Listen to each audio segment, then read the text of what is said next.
কিয়ামতের পূর্বে পৃথিবীর দক্ষিণ দিক থেকে এক মৃদু আরামপ্রদ বায়ু প্রবাহিত হবে। এই বায়ু প্রবাহের ফলে কাফের মুশরিকরা শান্তি পেলেও সকল ঈমানদারদের বুকে এবং বগলে মারাত্মক ব্যথা সৃষ্টি হবে। আল্লাহ রাসূল বলেন, যার ঈমান যত বেশি, যার ঈমান যত মজবুত, সে তত বেশি যন্ত্রণা পাবে।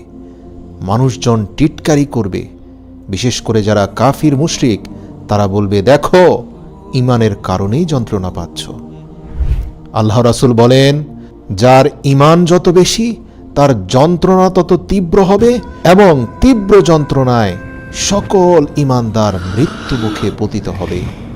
এই দৃশ্য দেখে কাফির মুশরিকরা হাসতে থাকবে, অথচ আল্লাহ তাআলা কিয়ামতের আযাব থেকে ঈমানদারদের রক্ষা করতে চাইবেন বলেই এই মৃদু বাতাসের সাথে পৃথিবী থেকে তাদেরকে উঠিয়ে নেবেন। আল্লাহ রাসূল বলেন, এরপরে পৃথিবীর বুকে এক আশ্চর্য ঘটনা শুরু হয়ে যাবে। জীব জন্তু যারা কথা বলতে পারে না, এমনকি পাথরের টুকরো, জুতার ফিতা, আসবাবপত্র, এসব জিনিস মানুষের সাথে কথা বলবে। আশ্চর্যের ব্যাপার হলো, তখন কোনো প্রতিবেশী যদি অন্য প্রতিবেশীর ঘর থেকে কিছু চায় এবং সে প্রতিবেশী যদি তা দিতে অস্বীকৃতি জানায়, অথবা যদি বলে যে আমাদের ঘরে তা নেই, তাহলে ঘর থেকে আসবাবপত্র বলে দিবে, না না, উনি মিথ্যে বলছেন, আমাদের ঘরে এটা আছে। আল্লাহ রাসূল বলেন, গোপনীয়তা বলতে কিছুই থাকবে না। এরপর রাসূল সাল্লাল্লাহু আলাইহি ওয়াসাল্লাম বলেন, দক্ষিণের মৃদু বায়ু যখন পৃথিবী থেকে সকল ঈমানদারদের উঠিয়ে নিয়ে যাবে, এরপর পৃথিবীতে এক ভয়ঙ্কর নিষ্ঠুর হাবশীদের রাজত্ব কায়েম হবে।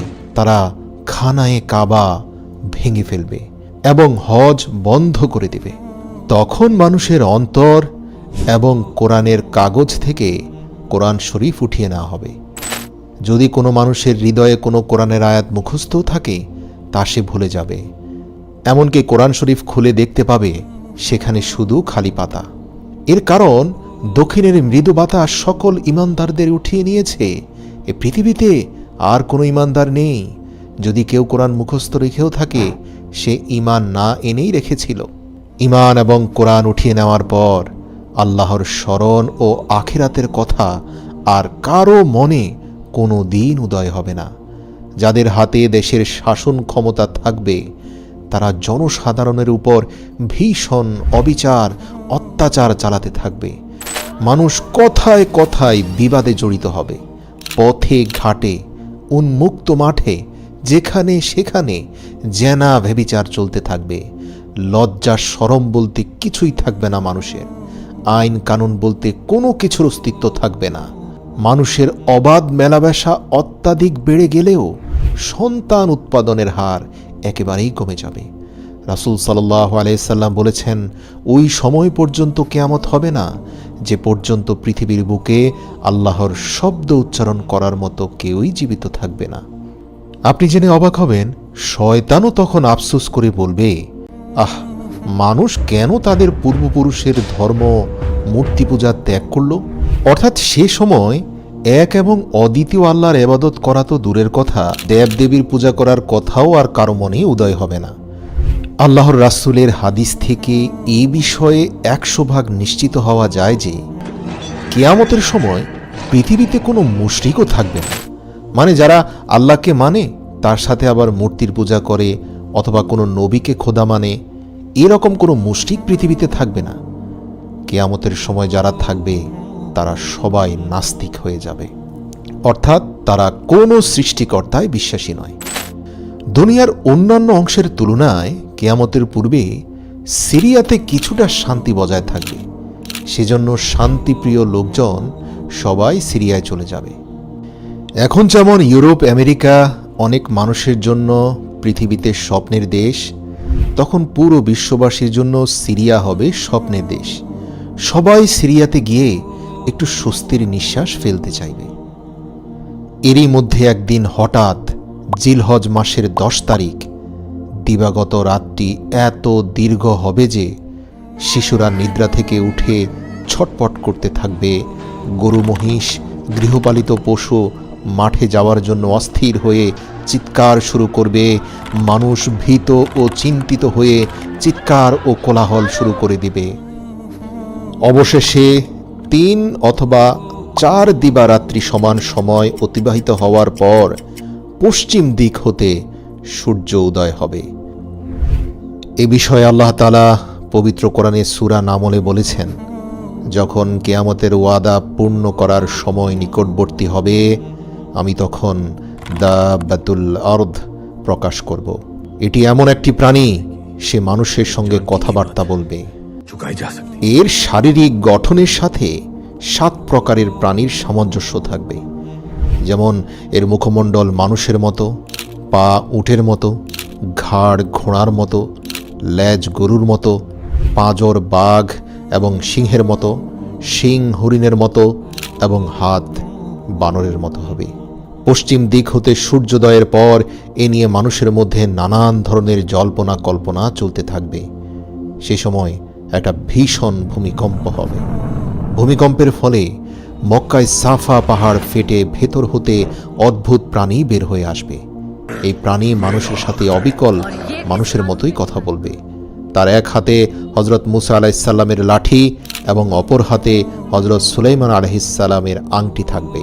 প্রাণীটি এত দ্রুতগামী হবে যে তা মানুষের কল্পনার বাইরে।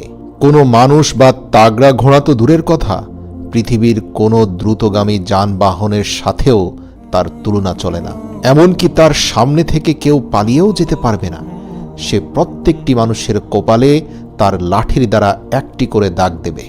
প্রিয় দর্শক, ঈমানদারদের কপালে দাগ দেওয়ার সঙ্গে সঙ্গে তাদের চেহারা চাঁদের মতো উজ্জ্বল আলোকময় হবে এবং কাফের ও মুশরিকদের কপালে দাগ দেওয়ার সঙ্গে সঙ্গে তাদের চেহারা ভয়ানক কালো ও কুৎসিত হয়ে যাবে। সে অতি অল্প সময়ের মধ্যে প্রত্যেকটি মানুষের কপালে একটি করে দাগ দিয়ে যাবে, যার ফলে দুনিয়ার যাবতীয় মানুষ ঈমানদার ও বেঈমান এই দুটি শ্রেণীতে বিভক্ত হয়ে যাবে। মূলত এ ঘটনাটি পৃথিবীতে দক্ষিণাস্যেই মৃদু বাতাস আসার পূর্বে ঘটবে। এরপরের ঘটনা তো আমরা জানি। দক্ষিণ দিক হতে বায়ু প্রবাহিত হয়ে দাব্বাতুল আরদ, যাদের কপালে ঈমানদার লিখে গিয়েছিল, যাদের চেহারা নুরানি হয়ে গিয়েছিল, দক্ষিণা বাতাসে এরা প্রত্যেকে যন্ত্রণায় ছটপট করতে করতে এই ভয়ঙ্কর পৃথিবী থেকে শান্তিপূর্ণভাবে বিদায় নেবে। তাদের মৃত্যুর কিছুদিন পর সেই আবার দক্ষিণ দিক থেকেই একটি অগ্নিকুণ্ড মানুষের দিকে এগিয়ে এসে মানুষকে দৌড়তে থাকবে। সেই অগ্নি সকাল থেকে দুপুর পর্যন্ত মানুষকে তাড়া করবে, কিন্তু মানুষ দৌড়াতে দৌড়াতে দ্বিপ্রহরে যখন শ্রান্ত ও ক্লান্ত হয়ে পড়বে, তখন অগ্নিকুণ্ড তাকে বিতাড়ন করা হতে বিরত থাকবে। একটু রেস্ট দেওয়ার পরে আবারই সেই অগ্নি তাদেরকে আবার তাড়াতে আরম্ভ করবে। সন্ধ্যার সময় তা আবার ক্ষান্ত হবে। এভাবেই ছুটতে ছুটতে সব মানুষ যখন সিরিয়ায় এসে জমা হবে, তখন উক্ত অগ্নিকুণ্ড অদৃশ্য হয়ে যাবে। তখন কিছু লোক আপন আপন দেশে ফিরে যাবে এবং কিছু লোক সিরিয়ায় থেকে যাবে। প্রিয় দর্শক, আমি পূর্বেই বলেছি, কিয়ামতের পূর্বে সিরিয়া হবে পৃথিবীতে নিঃশ্বাস ফেলার, শান্তিতে থাকার একমাত্র জায়গা, যা বর্তমান সময়ের প্রেক্ষাপটে আপনি হয়তো কল্পনাও করতে পারবেন না। অগ্নিকুণ্ডের ভয়ানক তাড়নাটাই হচ্ছে কিয়ামতের আলামত সমূহের মধ্যে সর্বশেষ আলামত। এরপরে একদিন 10ই মুহররম শুক্রবার হজরত ইসরাফিল আলাইহিসসালাম তার সিংগায় ফুঁক দেবেন এবং সমস্ত পৃথিবী ধ্বংস হয়ে যাবে। এ সম্পর্কে আল্লাহ তাআলা তার পবিত্র কালাম কোরআনে মাজিদে ঘোষণা করেছেন, যখন সিংগায় ফুঁক দেয়া হবে তখন আসমান ও জমিনে যা কিছু আছে সবই ধ্বংস হয়ে যাবে, কিন্তু আল্লাহ যাকে ইচ্ছে করেন শুধু তাকেই জীবিত রাখবেন। হাদিস শরীফে বর্ণিত আছে, ইসরাফিল ফেরেশতা সিংগায় মুখ লাগিয়ে আল্লাহ তাআলার আদেশের প্রতীক্ষায় আছেন এখনো। যেই মাত্র আল্লাহর আদেশ হবে তৎক্ষণাৎ সে সিংগায় ফুঁক প্রদান করবে। এই সম্বন্ধে হযরত রাসূল সাল্লাল্লাহু আলাইহি ওয়াসাল্লাম বলেছেন, আল্লাহ পাকের হাতে আমার জান, আমি তার কসম করে বলছি, যেদিন ইসরাফিল সিংগায় ফুঁক প্রদান করবে তখনই কিয়ামত আরম্ভ হয়ে যাবে। সেই সময় যে ব্যক্তি খাদ্য মুখে দিয়েছে সে তা গিলতে পারবে না, যে কাপড় পরতে আরম্ভ করেছে সে তা শেষ করার সময় পাবে না। ইতিমধ্যে সকলে অজ্ঞান হয়ে পড়ে যাবে। ইসরাফিল আলাইহিসসালাম সিংগায় ফুঁক দেয়া মাত্র সারা দুনিয়াব্যাপী এক মহা হুলস্থুল পড়ে যাবে। আকাশ ফেটে যাবে, চন্দ্র, সূর্য, গ্রহ, নক্ষত্র কক্ষচ্যুত হয়ে যাবে। এই বিশ্ব ব্রহ্মাণ্ড তছনছ হয়ে যাবে। পাহাড় পর্বত চূর্ণ বিচূর্ণ হয়ে তুলার মতো উড়ে যাবে। নদ নদী এবং সমুদ্র শুকিয়ে যাবে। এই ঘটনার বর্ণনা দিতে গিয়ে পবিত্র কোরআনের সূরা জিলজালে আল্লাহ তাআলা হৃদয় কাঁপানো কিছু কথা বলেছেন। আল্লাহ বলেন, ইযা জুলজিলাতিল আরদু জিলজালাহা, যখন প্রচণ্ড কম্পনে এই জমিন কম্পিত হবে। ওয়া আখরাজাতিল আরদু আসকালাহা, আর জমিন তার ভেতরে থাকা সকল পাপের বোঝা বের করে দেবে। মানে মানুষের সকল খারাপ কাজের তথ্য সেদিন প্রকাশ করে দেবে।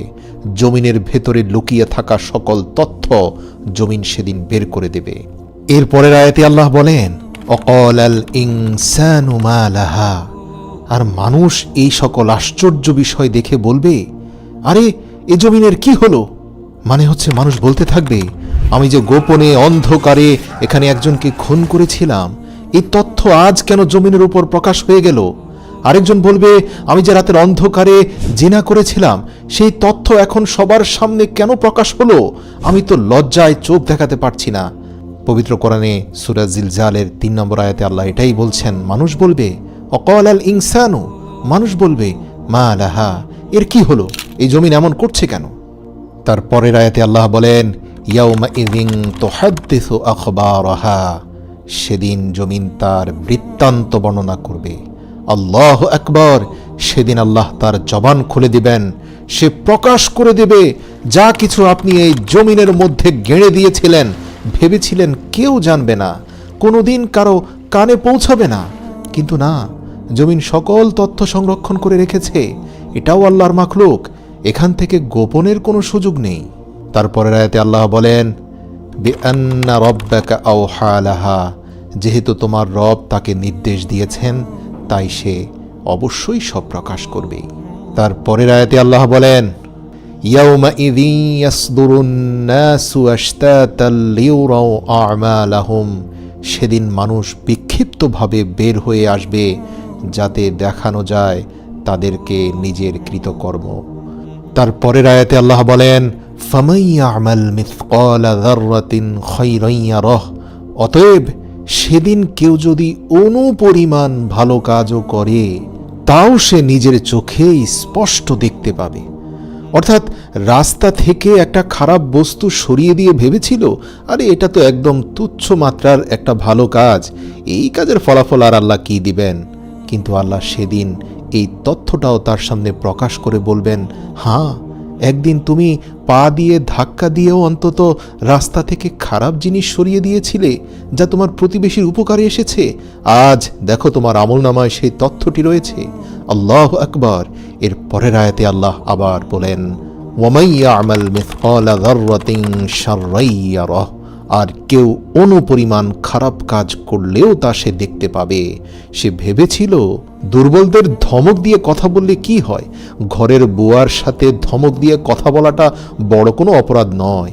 কিন্তু আমলনামায় যখন দেখতে পাবে তার একটা ধমকও উঠে আছে, সে তখন আশ্চর্য হয়ে যাবে। আল্লাহু আকবার। মহান আল্লাহ বলেন, গর্ভবতী স্ত্রী লোকদের গর্ভপাত হয়ে যাবে, ভয়ে বালক বালিকারা বৃদ্ধের ন্যায় হয়ে যাবে। সেই সময় পাপাত্মা শয়তান দুনিয়ার এক প্রান্ত হতে অপর প্রান্ত পর্যন্ত দৌড়াদৌড়ি করতে থাকবে। সেই যে আদমকে পথভ্রষ্ট করে হাজার লক্ষ বছর পূর্বে জান্নাত থেকে বিতাড়িত হয়েছিল, আজ সে আল্লাহর ওয়াদা সত্য দেখতে পাচ্ছে, তাই তার হুঁশ নেই, কিন্তু কোথাও পালাবার স্থান নেই। মানব দানব জিন পরী পশু পক্ষী সমস্ত জীবজন্তু অজ্ঞান হয়ে যাবে। অবশেষে সকলেই মৃত্যুমুখে পতিত হবে। ভীষণ ভূমিকম্পে সমস্ত দুনিয়ার মাটি ওলট পালট হয়ে যাবে। এমনকি উপরের মাটি 40 গজ নিচে চলে যাবে এবং জমিনের 40 গজ নিচের মাটি উপরে উঠে চলে আসবে। সেই সঙ্গে দুনিয়ার যাবতীয় জীবজন্তুর মৃতদেহ, গাছপালা, বাড়িঘর, দালান কোঠা, এক কথায় দুনিয়ার প্রত্যেকটি জিনিস মাটির ভেতরে ঢুকে যাবে। সমগ্র দুনিয়ার গাছপালা, তরুলতা, পাহাড় পর্বত সবকিছু এক বিশাল সমতল মরুভূমিতে পরিণত হবে। সমগ্র দুনিয়ার কোথাও একটি প্রাণী, এক বিন্দু ছায়া, এক ফোঁটা পানি থাকবে না। তখন পর্যন্ত আল্লাহ পাকের আরশ 8 জন ফেরেশতা বহন করবেন। হযরত জিবরাইল, হযরত মিকাইল, হযরত ইসরাফিল, হযরত আজরাইল আলাইহিসসালাম এবং পাপাত্তা শয়তান জীবিত থাকবে। অতঃপর আল্লাহ তাআলা মালায়েকুল মাউতকে বলবেন, হে আজরাইল, আমি দুনিয়াতে যত সংখ্যক প্রাণী সৃষ্টি করেছি ঠিক তত সংখ্যক তোমার সাহায্যকারী ফেরেশতা সৃষ্টি করেছি। তাই আজ তুমি তোমার চূড়ান্ত সেই কাজটি সম্পন্ন করো।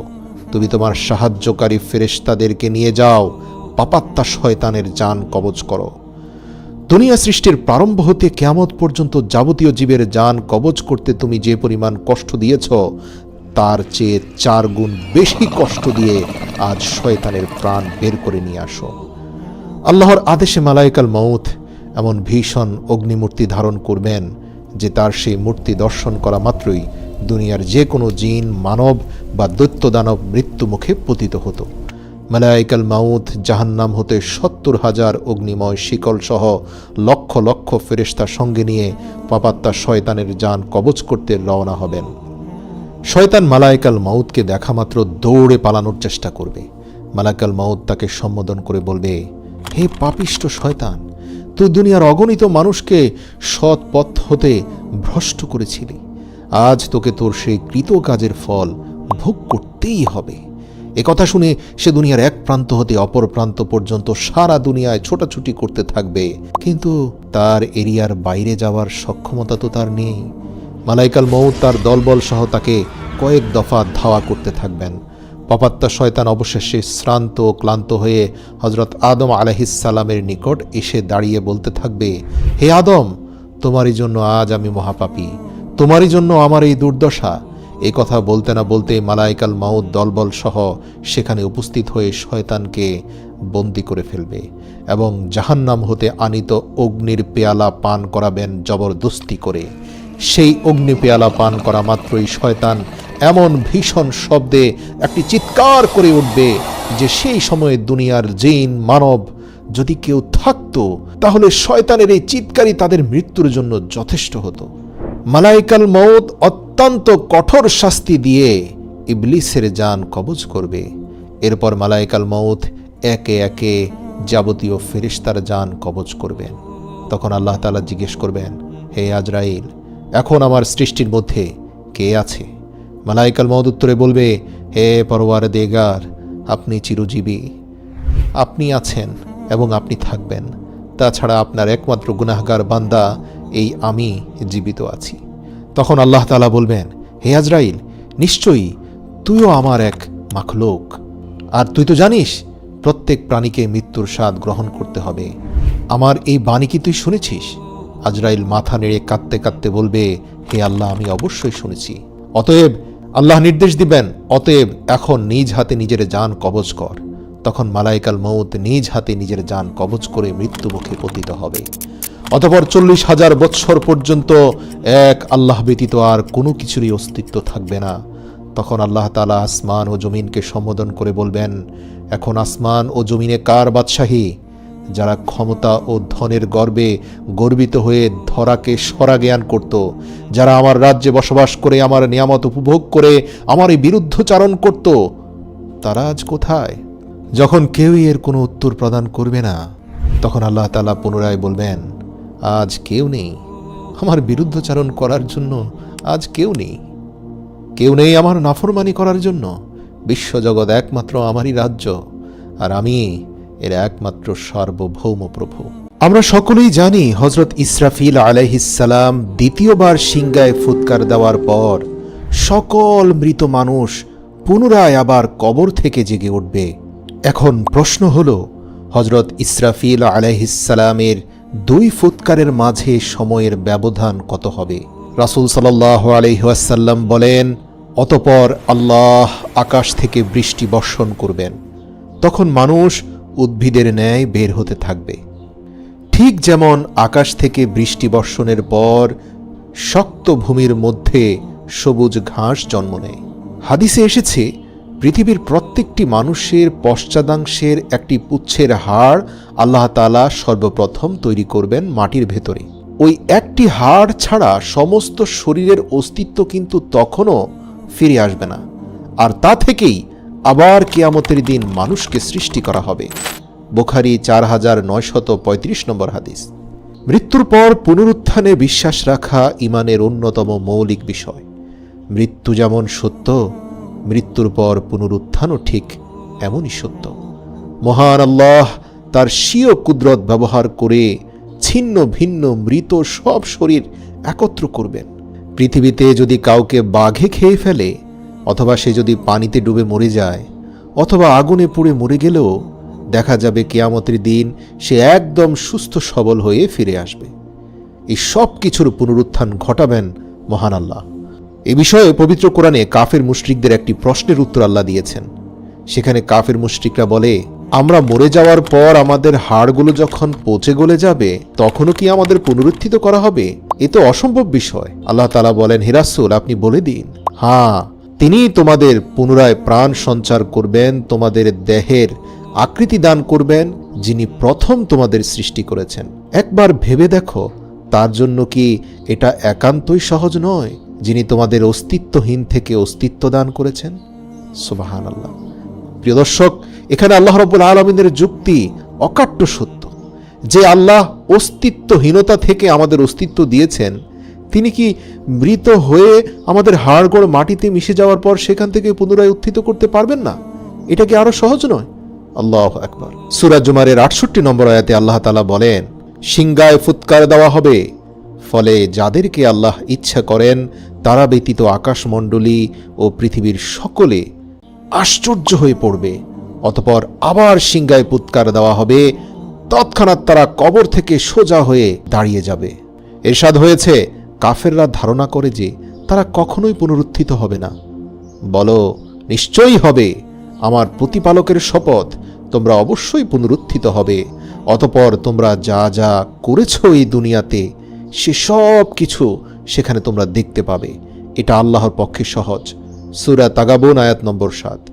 সূরা বনী ইসরাইলের 49 থেকে 51 নম্বর আয়াতে আল্লাহ বলেন, তারা বলে, আমরা অস্থিতে পরিণত ও চূর্ণ বিচূর্ণ হলেও কি নতুন রূপে উত্থিত হব? হে রাসূল, বলে দাও, তোমরা হয়ে যাও, তোমরা চূর্ণ বিচূর্ণ হও, অথবা পাথর বা লোহা হও, অথবা এমন কিছু যা তোমাদের ধারণায় খুবই কঠিন, অবশ্যই আমি তোমাদের পুনরুত্থিত করব। বলে দাও, তিনি তোমাদের পুনরুত্থিত করবেন যিনি তোমাদের প্রথমবার সৃষ্টি করেছেন। অতঃপর তারা তোমার সামনে মাথা নাড়বে এবং বলবে, তা কবে হবে? হে রাসূল, বলো, সম্ভবত তা শীঘ্রই হবে। পুনরুত্থান পর্বে প্রথম যে কবরটি ফেটে যাবে সেটি হলো পৃথিবীর শ্রেষ্ঠ মানব মহানবী সাল্লাল্লাহু আলাইহি ওয়াসাল্লামের কবর। হাদিসে এসেছে, কিয়ামত দিবসে মানুষ অজ্ঞান হয়ে পড়বে এবং সর্বাগ্রে জমিন ফেটে যাবে। অন্য হাদিসে এসেছে, আল্লাহর রাসূল বলেছেন, কিয়ামত দিবসে সকল মানুষ অজ্ঞান হয়ে পড়বে এবং আমি সর্বপ্রথম জ্ঞান ফিরে পাব। সুবহানাল্লাহ। মানুষ ও জিন জাতির জন্য পুনরুত্থান হবে অনেক ভয় ও উৎকণ্ঠা। নবী রাসূলরাও সেদিন ইয়া নাফসি ইয়া নাফসি বলতে থাকবে। আল্লাহ বলেন, যখন সিংগায় ফুৎকার দেওয়া হবে তখন তারা কবর হতে ছুটে আসবে তাদের প্রতিপালকের দিকে। তারা বলবে, হায় দুর্ভোগ আমাদের, কে আমাদের নিদ্রাস্থল থেকে উঠালো? দয়াময় আল্লাহ তো এরই প্রতিশ্রুতি দিয়েছিলেন এবং রাসূলরা সত্যই বলেছিলেন। এটা হবে কেবল এক মহানাদ। তখনই তাদের সবাইকে উপস্থিত করা হবে আমার সামনে, ইচ্ছায় হোক বা অনিচ্ছায়। সূরা ইয়াসিন আয়াত 51 থেকে 53। অনেক মানুষ সেদিন বিক্ষিপ্ত পঙ্গপালের ন্যায় উত্থিত হবে, অর্থাৎ তাদের অবস্থা এমন হবে যে উঠে তারা এদিক সেদিক দৌড়াদৌড়ি করে পালাতে চাইবে। মানে এই যে পুনরুত্থান, এটাই তারা বিশ্বাস করত না, কিন্তু যখন পুনরুত্থিত হয়েই গেল, এখন পালানোর জায়গা কোথায়? তাই পঙ্গপালের ন্যায় এদিক সেদিক দৌড়াবে। আল্লাহ বলেন, অপমানে অবনমিত চোখে তারা কবর থেকে বের হবে বিক্ষিপ্ত পঙ্গপালের ন্যায়। তারা এক আহ্বানকারীর দিকে ছুটে আসবে ভীত বিহব্বল হয়ে। কাফেররা বলবে, কঠিন এই দিন, হায় আল্লাহ। সূরা কামার আয়াত নম্বর 7 থেকে 8। গ্রীষ্মকালে অনেক সময় দেখা যায় মাটি ফুঁড়ে পোকামাকড় বের হয়ে ছুটাছুটি করতে থাকে। পুনরুত্থানের সময় মানুষের অবস্থাও অনেকটা এমন হবে। যেমন ধরুন, শান্তি শৃঙ্খলায় থাকা একটা পোকার গর্তে যদি আপনি পানি ঢেলে দেন, তাহলে সেগুলো উপরে উঠে এদিক সেদিক দৌড়াদৌড়ি শুরু করে দেয়। এর কারণ তাদের এই শান্তিময় আবাসভূমিতে আপনার পানি দেওয়াটা তারা সহ্য করতে পারেনি। একইভাবে যারা পুনরুত্থিত হবে, তাদের এই পুনরুত্থানের ব্যাপারে কোনো ধারণাই ছিল না, তারা অবিশ্বাস করত। কিন্তু আজ যখন বাধ্য হয়ে পুনরুত্থিত হতেই হলো, তাই তারাও পোকামাকড়ের মতো এদিক সেদিক পালিয়ে যাওয়ার চেষ্টা করবে। নিতান্ত অসহায় নিঃস্ব হয়ে সেদিন সবাইকে পুনরুত্থিত হতে হবে। রাসূল সাল্লাল্লাহু আলাইহি ওয়াসাল্লাম বলেন, নিশ্চয়ই তোমরা নগ্ন পদে বস্ত্রহীন ও খতনাবিহীন অবস্থায় উত্থিত হবে। মুসলিম 2860 নম্বর হাদিস। প্রত্যেকে যে অবস্থায় ইন্তেকাল করবে সে সেই অবস্থায় উঠবে। যে শহীদ হয়ে মরেছে সে শহীদ হয়ে উঠবে, যে হজ ব্রত পালন অবস্থায় মারা গেছে সে হাজি হয়ে উঠবে। পুনরুত্থান যেদিন শুরু হবে সেদিন হবে শুক্রবার। হযরত আওস ইবনে সাকাফি রাদিয়াল্লাহু থেকে বর্ণিত, তিনি বলেন, নিশ্চয়ই তোমাদের শ্রেষ্ঠ দিবস হলো শুক্রবার দিন। এদিনেই প্রথম সিংগায় ফুৎকার দেওয়ার ফলে সবাই মারা যাবে এবং এদিনে দ্বিতীয় সিংগায় ফুৎকারের ফলে আবার পুনরুত্থিত হবে। ইসলামের দৃষ্টিতে মানুষের এই দুনিয়ার জীবন হলো একেবারে নিতান্তই ক্ষণস্থায়ী এবং আখিরাতের জীবন হলো চিরস্থায়ী। মৃত্যুর মাধ্যমে দুনিয়ার জীবনের সমাপ্তি ঘটবে এবং আখিরাতের জীবনের সূচনা হবে। সেই জীবন কি ভালো হবে না মন্দ হবে, সেটা হাসরের মাঠে চূড়ান্ত করা হবে। যেমন আল্লাহ তাআলা বলেন, প্রত্যেক প্রাণীকে মৃত্যুর স্বাদ গ্রহণ করতে হবে, আর অবশ্যই কিয়ামতের দিন তোমাদেরকে পরিপূর্ণভাবে তার প্রতিদান দেওয়া হবে। সুতরাং যাকে জাহান্নাম থেকে দূরে রাখা হবে এবং জান্নাতে প্রবেশ করানো হবে, সেই সর্বশ্রেষ্ঠ সফল ব্যক্তি। হাসরের মাঠের ভয়াবহতা কেমন হবে, সর্বপ্রথম কোন কাজের হিসাব গ্রহণ করা হবে, কি কি জিজ্ঞেস করা হবে, তা আমাদের জানা জরুরি। মানব জীবনের অনিবার্য অংশ হলো হাসরের মাঠে চূড়ান্ত হিসাব নিকাশের জন্য উপস্থিত হওয়া। কেননা এই দিনের প্রাপ্ত ফলাফলের ভিত্তিতে মানুষের আখিরাতের জীবন কেমন হবে তা নির্ধারণ করা হবে। হাসর শব্দটি আরবি, এর অর্থ হল বিভিন্ন বিক্ষিপ্ত বস্তুকে পরিপূর্ণভাবে এক জায়গায় একত্রিত করা বা জড়ো করা। অর্থাৎ বিভিন্ন স্থানে নানান জায়গায় ছড়িয়ে ছিটিয়ে যদি কিছু থাকে, সেগুলোকে এক জায়গায় সবগুলোকে স্তূপ করলে সেটাকে হাসর বলা হয়। যেহেতু আল্লাহ পৃথিবী জুড়ে ছড়িয়ে ছিটিয়ে থাকা সব মানুষকে হাসরের মাঠে একত্রিত করবেন একটা নির্দিষ্ট স্থানে, কোনো মানুষ এবং প্রাণী সেখান থেকে বাদ পড়বে না, তাই এটাকে হাসরের মাঠ বলা হয়। মহান আল্লাহ পবিত্র কোরআনে বলেন, যেদিন তিনি তাদেরকে একত্রিত করবেন সেদিন তাদের অনেকেই বলবে, আমরা দুনিয়াতে একদিন কিংবা তার থেকে কিছুটা কম সময় কাটিয়ে এসেছি। এমনকি তারা পরস্পরকে চিনতে পারবে। যারা আল্লাহর সাক্ষাৎকে অস্বীকার করত তারা ক্ষতিগ্রস্ত হয়েছে এবং তারা কখনোই সঠিক পথ প্রাপ্ত ছিল না। অর্থাৎ একদিন আল্লাহর সামনে হাজির হতেই হবে, তার সাথে সাক্ষাৎ হবে, এতে কোনো সন্দেহ নেই। রাসূল সাল্লাল্লাহু আলাইহি ওয়াসাল্লাম বলেন, কিয়ামতের দিন সব সৃষ্ট জীবকে জমা করা হবে, এমনকি চতুষ্পদ জীব জন্তু, হিংস্র প্রাণী, পাখি সবকিছুকেই এক জায়গায় নিয়ে আসা হবে। আল্লাহ সকল প্রাণী এবং মানুষের প্রতি ন্যায় বিচার করবেন। ফলে পৃথিবীতে যে প্রাণীর শিং থাকার কারণে শিংবিহীন অন্য প্রাণীর উপর অত্যাচার করেছিল বা শিং দিয়ে গুঁতো দিয়ে তাকে হত্যা করেছিল, সেদিন অত্যাচারিত প্রাণীকে আল্লাহ তাআলা শিং গজিয়ে বলবেন, এবার তুমি প্রতিশোধ নাও। অতঃপর সে প্রতিশোধ নিবে, বিচার শেষ হবে। অতঃপর সকল প্রাণীকে আল্লাহ তাআলা বলবেন, এবার তোমরা সবাই মাটির সঙ্গে মিশে যাও। সুতরাং আজ যদি আপনি কোনো টিভির পর্দায় দেখেন কোনো নেকড়ে বাঘ কোনো হরিণকে খেয়ে ফেলেছে, অথবা বনের কোনো অসহায় পশুকে কোনো সিংহ এসে খেয়ে ফেলেছে, তাহলে এই দৃশ্য দেখে অবাক হওয়ার কিছু নেই। কখনোই এমনটা ভাববেন না যে আল্লাহ অসহায়ের প্রতি অন্যায় করেছেন, কখনোই নয়। কিয়ামতের দিন এই প্রাণীগুলো উঠবে, যে যাকে খেয়েছে সে আবার তার প্রতিশোধ নিতে পারবে। অতঃপর সকল প্রাণীকে আল্লাহ তাআলা মাটির সঙ্গে মিশিয়ে দেবেন। তাদের এভাবে মাটির সঙ্গে মিশে যেতে দেখে কাফেররা বলতে থাকবে, হায়, আজ যদি আমরাও মাটির সাথে মিশে যেতে পারতাম। পবিত্র কোরআনে সূরা নাবার শেষ আয়াতে আল্লাহ তাআলা বলেন, ইয়া লাইতানি কুনতু তুরাবা। তারা বলবে, হায়, আজ যদি আমরা এই প্রাণীর মতো মাটির সাথে মিশে যেতে পারতাম, তাহলে আমাদের আর হিসেবের মুখোমুখি হতে হতো না। আল্লাহু আকবার। আল্লাহ বলেন, সেদিন আমি আকাশকে গুটিয়ে নেব, যেভাবে লিখিত কাগজপত্র এক জায়গায় জমা করা হয়। আমি ঠিক সেভাবেই সব কিছু আমার কাছে নিয়ে নেব, যেভাবে আমি প্রথমবার সৃষ্টি করেছিলাম, এবং আমি আমার ওয়াদা অবশ্যই পূর্ণ করব। আব্দুল্লাহ ইবনে আব্বাস রাদিয়াল্লাহু থেকে বর্ণিত, নবী করিম সাল্লাল্লাহু আলাইহি সাল্লাম বলেন, নিশ্চয়ই তোমাদেরকে হাসরের ময়দানে খালি পা বা বস্ত্রহীন অবস্থায় উত্থান করা হবে। সাধারণ মানুষরা বস্ত্রহীন থাকলেও নবী রাসূলদের কাপড় পরানো হবে। এ বিষয়ে আল্লাহ রাসূল বলেন, ইব্রাহিম আলাইহিস সালামকে যখন নমরুদ আগুনের কুণ্ডলিতে নিক্ষেপ করে তার পূর্বে তাকে বিবস্ত্র করেছিল। এতে তিনি ধৈর্য ধারণ করেছিলেন, সবর করে আল্লাহর উপর তিনি ভরসা রেখেছিলেন। এজন্য আল্লাহ তাকে এর প্রতিদান দিলেন, তাকে দুনিয়া আখেরাতের আগুন থেকে রক্ষা করলেন এবং বিনিময়ে কিয়ামতের দিন তাকে সব মানুষের উপস্থিতিতে কাপড় পরিধান করিয়ে সম্মানিত করবেন আল্লাহ। সবাই সারিবদ্ধ হয়ে নিচের দিকে তাকিয়ে চুপচাপ দাঁড়িয়ে থাকবে। হাসরের ময়দানে একে একে সকলকে উপস্থিত করার পর ফের তাদের এই সারিবদ্ধ মানুষের মধ্যেই হঠাৎ আল্লাহ তাআলা আসমান থেকে নেমে আসবেন। উপস্থিত সকলেই ডানে বামে কোথাও তাকাবে না, সোজা নিচের দিকে তাকিয়ে দাঁড়িয়ে থাকবে।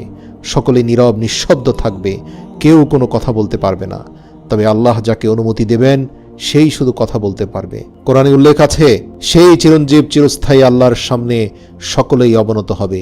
সেই ব্যক্তি অবশ্যই ব্যর্থ হবে যে জুলুম করেছে, আর যে মুমিন ভালো কাজ করবে সে কোনো জুলুম বা ক্ষতির আশঙ্কা করবে না। আল্লাহ তাআলা বলেন, শুধুমাত্র তারাই কথা বলতে পারবে যাদেরকে আমি অনুমতি দেব। হাসরের ময়দানে পরিস্থিতি এতটাই ভয়াবহ হবে, সেদিন কেউ কাউকে সাহায্য করবে না।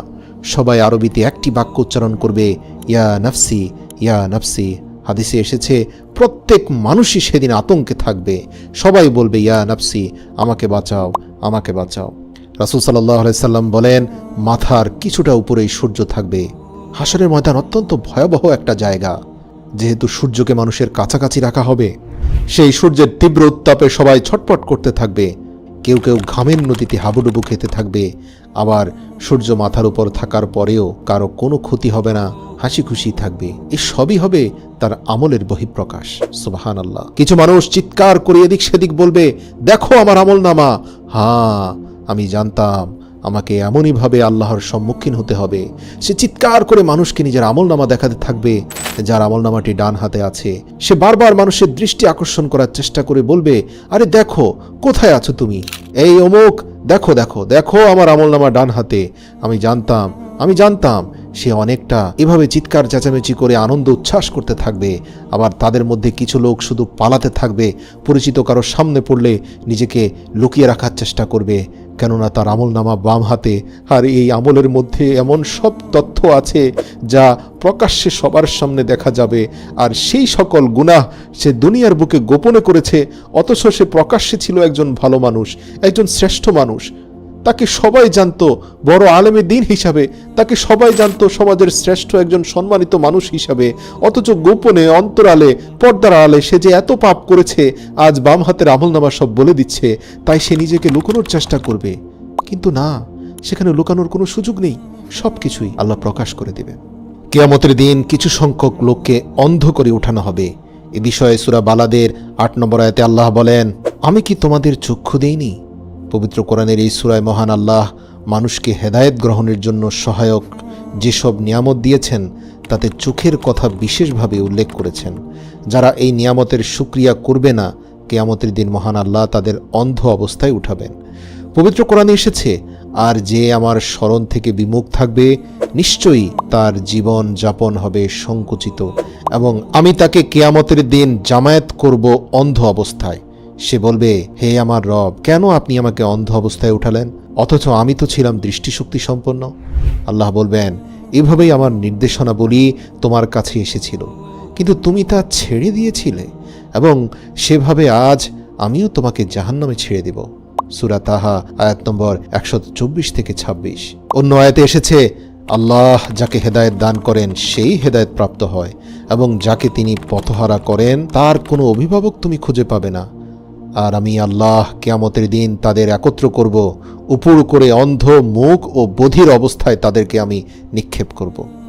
তাদের আশ্রয়স্থল হবে জাহান্নাম। যখনই তা নিস্তেজ হবে তখনই আমি তাদের জন্য আগুনকে বাড়িয়ে দেব। সূরা বনী ইসরাঈল আয়াত নম্বর ৯৭। অর্থাৎ দুনিয়ায় তারা যে অবস্থায় ছিল, সত্যকে দেখতে পেত না, সত্য কথা শুনতে পেত না এবং সত্য কথা বলতো না, ঠিক তেমনই কিয়ামতের দিন তাদের উঠানো হবে। অনেক তাফসীরবিদদের মতে এখানে বাহ্যিক দৃষ্টিহীনতার কথা বলা হয়নি, বরং অন্ধ দ্বারা উদ্দেশ্য হলো অন্তরের দৃষ্টিহীনতা। কারণ পবিত্র কোরআনের এক আয়াতে উল্লেখিত রয়েছে, তারা কি দেশ ভ্রমণ করেনি? তাহলে তারা জ্ঞান বুদ্ধি সম্পন্ন হৃদয় ও শ্রুতিশক্তি সম্পন্ন শ্রবণের অধিকারী হতে পারত। বস্তুত চোখ তো অন্ধ নয়, বরং অন্ধ হচ্ছে বুকের মধ্যে অবস্থিত হৃদয়। সূরা হজ আয়াত নম্বর 46। তাদের অন্ধত্ব হৃদয়ের চোখের হোক আর চর্মচোখের, কিয়ামতের দিন তাদের শাস্তি যে ভয়াবহ হবে এ কথা নিশ্চিত। পবিত্র কোরআনের একটি আয়াতে বলা হয়েছে যে সেদিন তাদের চেহারার উপর ভর করে আল্লাহ সামনে হাজির করবেন। এরশাদ হয়েছে, যাদের মুখের উপর ভর দিয়ে চলা অবস্থায় জাহান্নামের দিকে একত্র করা হবে, তারা স্থানের দিক থেকে অতি নিকৃষ্ট এবং বেশি পথভ্রষ্ট। সূরা ফুরকান আয়াত নম্বর 34। পবিত্র কোরআনের এই আয়াত দেখে সবার মনে প্রশ্ন জাগতে পারে যে চেহারার উপর ভর করে চলাচল কি সম্ভব? এমন প্রশ্ন সাহাবায়ে কেরামের মনেও এসেছিল। আনাস ইবনে মালিক রাদিয়াল্লাহু থেকে বর্ণিত এক ব্যক্তি বলল, হে আল্লাহর নবী, কিয়ামতের দিন কাফিরদের মুখে ভর করে চলা অবস্থায় একত্র করা হবে। তিনি বললেন, এমনটা কেন করা হবে? উত্তরে আল্লাহ রাসূল বললেন, যিনি এ দুনিয়ায় তাকে দুই পায়ের উপর চালাতে পেরেছেন, তিনি কি কিয়ামতের দিন মুখে ভর করে তাকে চালাতে পারবেন না? কাতাদা রাহমাতুল্লাহ বলেন, নিশ্চয়ই আমার রবের ইজ্জতের কসম, আল্লাহ যাকে যেভাবে চান সেভাবে নিয়ে আসবেন। অনেকের ক্ষেত্রেই আল্লাহ এমনটা করবেন তাকে অপমানিত করার জন্য। ভাবুন, এ দুনিয়ার বুকে কিছু কিছু মানুষের প্রতি আপনার কতটা কষ্ট এবং ক্ষোভ জন্মে তাদের কর্মকাণ্ডে। এভাবে তারা যুগের পর যুগ এসব করে কবরে যায়। ভাবুন কিয়ামতের দিন তাদেরকে কিভাবে আল্লাহ উঠাবেন। আল্লাহ রাসূল বলেন, কিয়ামতের দিন 5টি প্রশ্নের উত্তর না দিয়ে কেউ সামনে অগ্রসর হতে পারবে না। হযরত আবু বারজাহ আল আসলামি নাজলাহ বিন উবাইদা রাদিয়াল্লাহু থেকে বর্ণিত, রাসূল সাল্লাল্লাহু আলাইহি সাল্লাম ইরশাদ করেছেন, কিয়ামতের দিন বান্দাকে 4টি প্রশ্নের উত্তর দিতেই হবে। 2 পা কোথাও সরাতে পারবে না এসব প্রশ্নের উত্তর না দিয়ে। 1, কোন কাজে জীবন ব্যয় করেছে। 2, সে যে জ্ঞান অর্জন করেছে সে অনুসারে সে কেমন আমল করেছে। 3, কোন খাত থেকে সম্পদ উপার্জন করেছে এবং কোথায় তা ব্যয় করেছে। 4, নিজের যৌবনকে কোন কাজে সে ব্যয় করেছে। সুনানে তিরমিজি হাদিস নম্বর 2417। এর জন্য ইসলাম সবসময় মানুষকে আত্মজিজ্ঞাসা করার নির্দেশ দিয়েছে। মানুষ নিজের হিসাব নিজেরই করা উচিত। মহান আল্লাহ বলেন, হে মুমিনরা, তোমরা আল্লাহকে ভয় করো এবং প্রত্যেকে যেন ভাবে আগামীর জন্য সে কি পাঠিয়েছে। তোমরা আল্লাহকে ভয় করো, তোমরা যা করো আল্লাহ সব সম্পর্কে অবহিত আছেন। সূরা হাশর আয়াত নম্বর 18। আল্লামা ইবনে কাসির রাহিমাহুল্লাহ এই আয়াতের ব্যাখ্যায় বলেন, তোমাদের হিসাব গ্রহণের আগে তোমরা নিজেদের হিসাব নিজেই করতে থাকো। পরকালের জন্য তোমরা কি কি প্রস্তুত করেছ, মহান রবের কাছে উপস্থাপনের জন্য কি কি ভালো কাজ করেছ তা যাচাই বাছাই করার জন্য আজই তুমি নিজেই তোমার জন্য যথেষ্ট। পৃথিবীতে যে ব্যক্তি নিজের হিসাব নেয় সেই হচ্ছে সবচেয়ে বিজ্ঞ মানুষ। সাদ্দাদ বিন আউস বলেন, আল্লাহর রাসূল বলেছেন, ওই ব্যক্তি বুদ্ধিমান যে ব্যক্তি নিজের হিসাব নেয় এবং মৃত্যু পরবর্তী জীবনের জন্য আমল করে। ওই ব্যক্তি ব্যর্থ যে নিজের প্রবৃত্তির অনুসরণ করে এবং আল্লাহর কাছে আশা করে বসে থাকে যে আল্লাহ তার সব ক্ষমা করে দিবেন। সূরা নাজিয়াতের 40 নম্বর আয়াতে আল্লাহ বলেন, আখিরাতে চিরস্থায়ী সুখ শান্তির জন্য দুনিয়ায় নিজের হিসেব নেওয়া জরুরি। আল্লাহ স্পষ্টভাবে বলেন, আর যে ব্যক্তি মহান রবের সামনে দাঁড়ানোকে ভয় করে এবং নিজের খারাপ প্রবৃত্তিকে সংযত রাখে, জান্নাতি হবে তার আবাসভূমি। সূরা নাজিয়াত আয়াত 40-41। হাসরের ময়দানে মানুষ একটি নতুন পৃথিবী দেখতে পাবে, যার চিত্র ও দৃশ্য এই পৃথিবী থেকে সম্পূর্ণ ভিন্ন হবে। মহান আল্লাহ তাআলা সূরা ইব্রাহিমের 48 নম্বর আয়াতে বলেন, যেদিন এই পৃথিবী পরিবর্তিত হয়ে অন্য পৃথিবী হবে এবং আকাশও পরিবর্তিত হবে আর মানুষ উপস্থিত হবে আল্লাহর সামনে, যিনি এক পরাক্রমশালী।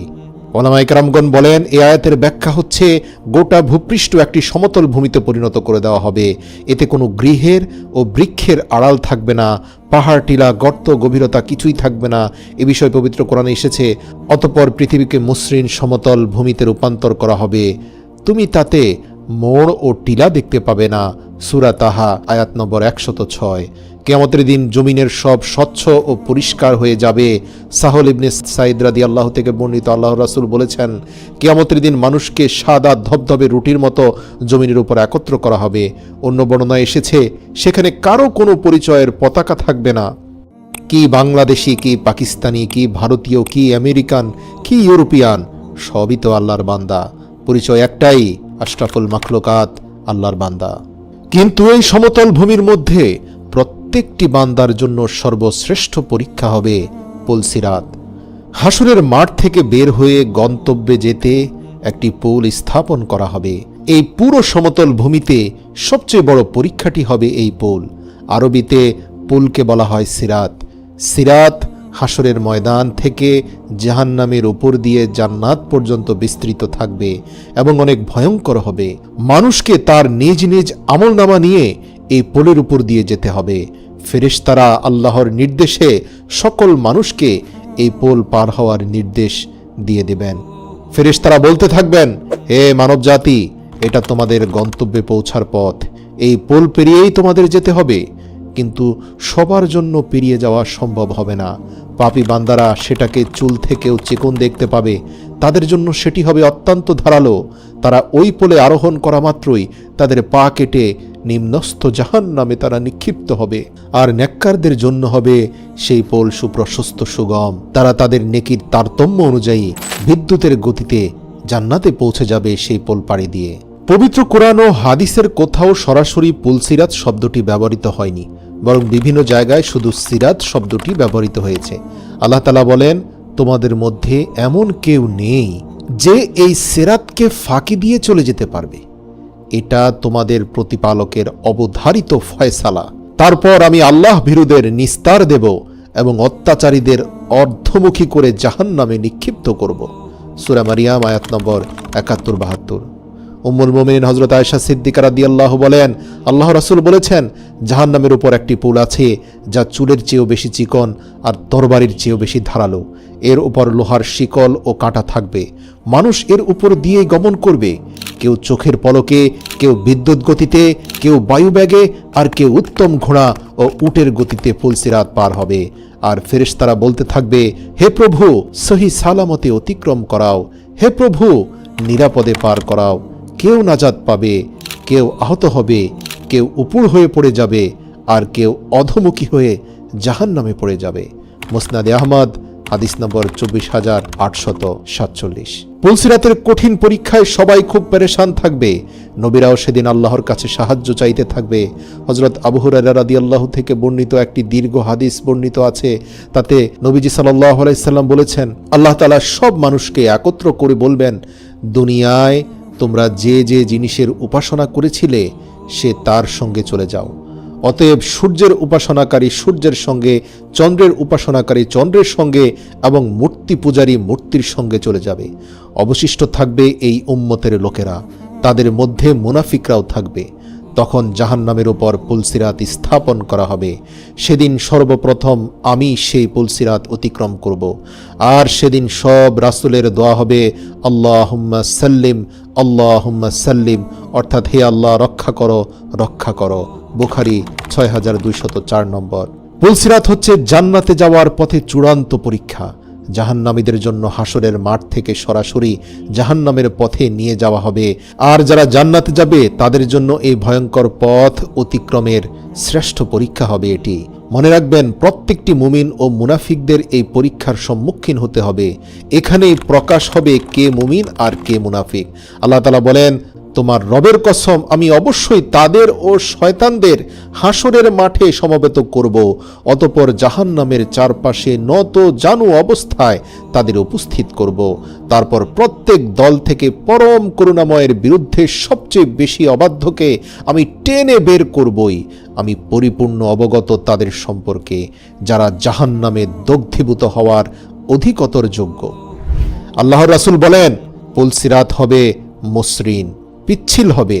তাতে থাকবে অসংখ্য লৌহ শলাকা ও আংটা, আর থাকবে অসংখ্য কাঁটাযুক্ত দাঁতালো মাথা।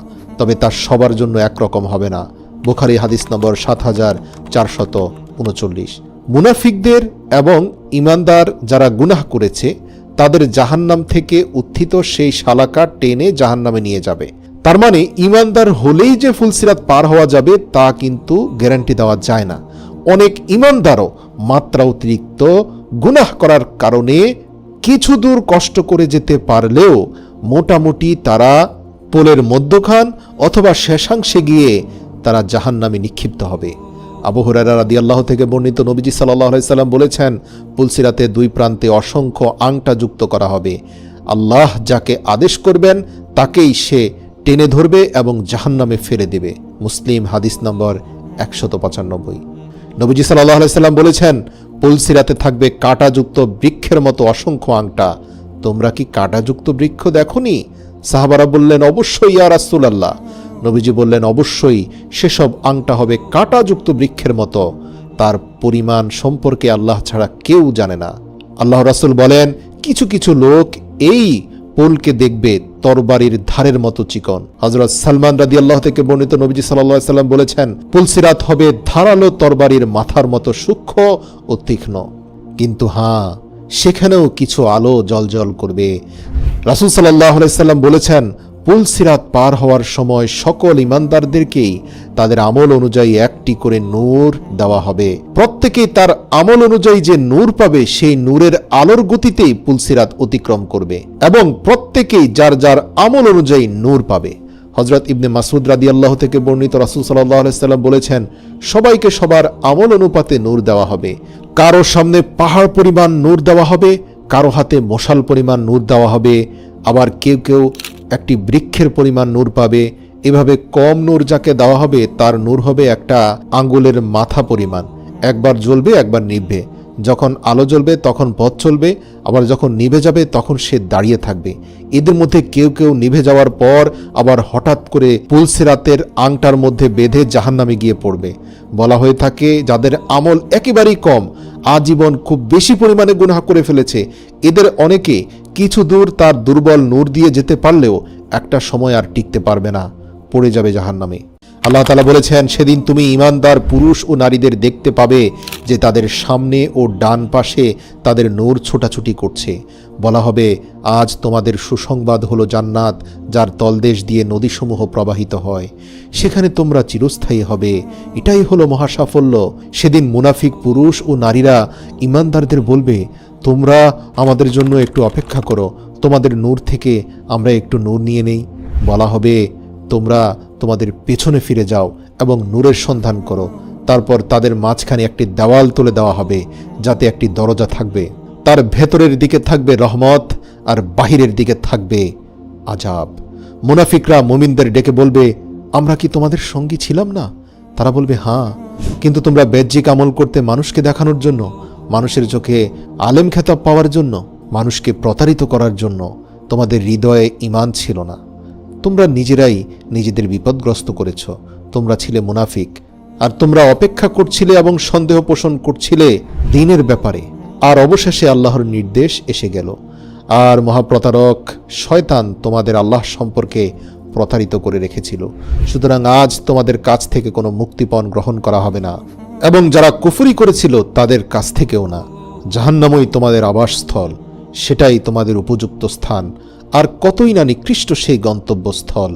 সূরা হাদীদ 12 থেকে 15। তিরমিজি শরীফের 3159 নম্বর হাদিসে আল্লাহ রাসূল বলেন, সেদিন কেউ বিদ্যুতের গতিতে পুলসিরাত পার হবে, কেউ বাতাসের গতিতে, কেউ ঘোড়ার গতিতে, কেউ আরোহীর গতিতে, কেউ দৌড়িয়ে, আবার যাদের নূর একদম দুর্বল তারা হাঁটার গতিতে পুলসিরাত অতিক্রম করবে, আবার কেউ কেউ হামাগুড়ি দিয়ে কোনোভাবে পার হয়ে যাবে, আবার কেউ শেষ পর্যায়ে গিয়ে জাহান্নামে পড়ে যাবে। তার মানে বোঝা যাচ্ছে এখানে সবই আমলের খেলা। যে যতটুকু নিয়ে যাবেন দুনিয়া থেকে, সে অনুযায়ী সেখানে তার ফলাফল পাবেন। উম্মুল মুমিনিন হযরত আয়েশা সিদ্দিকা রাদিয়াল্লাহু থেকে বর্ণিত, আল্লাহ রাসূল বলেছেন, পুলসিরাতে মানুষ আটকাবে সবচেয়ে বেশি কাঁটাযুক্ত গাছের ঢালে এবং শিকলের মধ্যে। তবে হ্যাঁ, যারা আমল করেছে, ঈমান মজবুত ছিল, কিন্তু এত বেশি আমলও করেনি যে সে খুব শক্তিশালী নূর পেয়েছে, তাদের ক্ষেত্রেও ফেরেশতারা দোয়া করতে থাকবে, বলতে থাকবে, হে প্রভু, ওই ব্যক্তিকে সহি সালামতে অতিক্রম করিয়ে দাও। আর সেই ব্যক্তি তো হামাগুড়ি দিয়ে যেতেই থাকবে, আর ফেরেশতারা দোয়া করবে, হে প্রভু, নিরাপদে পার করাও। তবে শেষ পর্যন্ত এদের কেউ কেউ নাজাত পাবে, কেউ আহত হবে, কেউ উপর হয়ে পড়বে, আবার কেউ অধমুখী হয়ে জাহান্নামে পড়ে যাবে।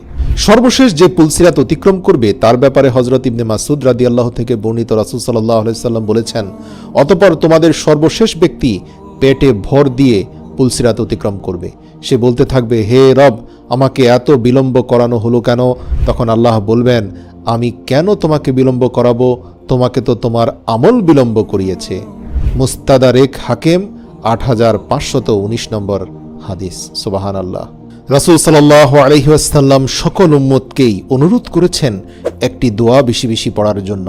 কিয়ামতের দিন প্রতিটি মানুষের অবস্থা হবে ভয়াবহ। সেদিন কেউ কারো কোনো উপকারে আসবে না।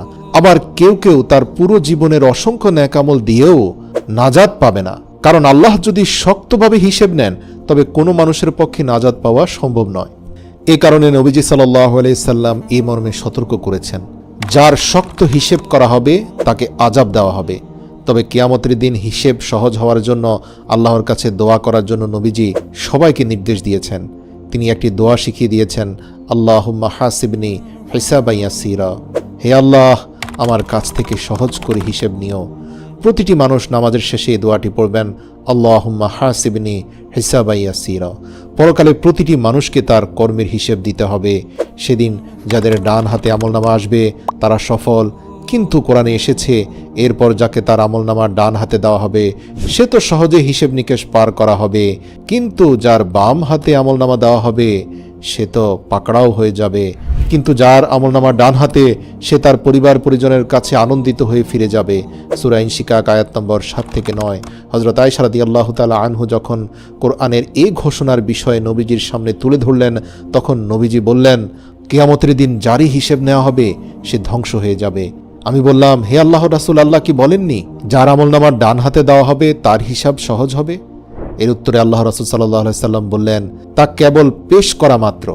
কিয়ামতের দিন যার হিসাব খতিয়ে দেখা হবে তাকে অবশ্যই আযাব দেওয়া হবে। এর জন্য নাজাত পেতে হলে অবশ্যই আল্লাহর কাছে বেশি বেশি সহজ হিসাবের জন্য দোয়া করতে হবে। তবে আল্লাহর রাসূল বলেছেন, আল্লাহর কাছ থেকে সহজ হিসেব পেতে চাইলে, আল্লাহ পাকের দয়া পেতে চাইলে আপনি দুনিয়াতে সর্বশ্রেষ্ঠ যে আমলটি করতে পারেন সেটা হচ্ছে কঠোরতা পরিহার করতে পারেন। এ বিষয়ে সূরা আরাফ এর 199 নম্বর আয়াতে আল্লাহ বলেন, তুমি ক্ষমার নীতি গ্রহণ করো, লোকেদের সৎ কাজের আদেশ দাও এবং মূর্খদের এড়িয়ে চলো। রাসূল সাল্লাল্লাহু আলাইহি সাল্লাম বলেছেন, যে ব্যক্তি কোনো মুসলমানের ভুল ক্ষমা করবে আল্লাহ তাআলা কিয়ামতের দিন তার ভুল ক্ষমা করবেন।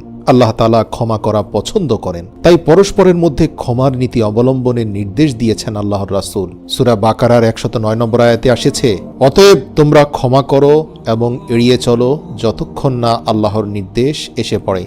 নিশ্চয়ই আল্লাহ সবকিছুর উপর সর্বশক্তিমান। ক্ষমার মাধ্যমে মানুষের পাপ মোচন করা হয়। যে ব্যক্তি অন্যকে ক্ষমা করে আল্লাহ তাআলা তার অপরাধ ক্ষমা করেন।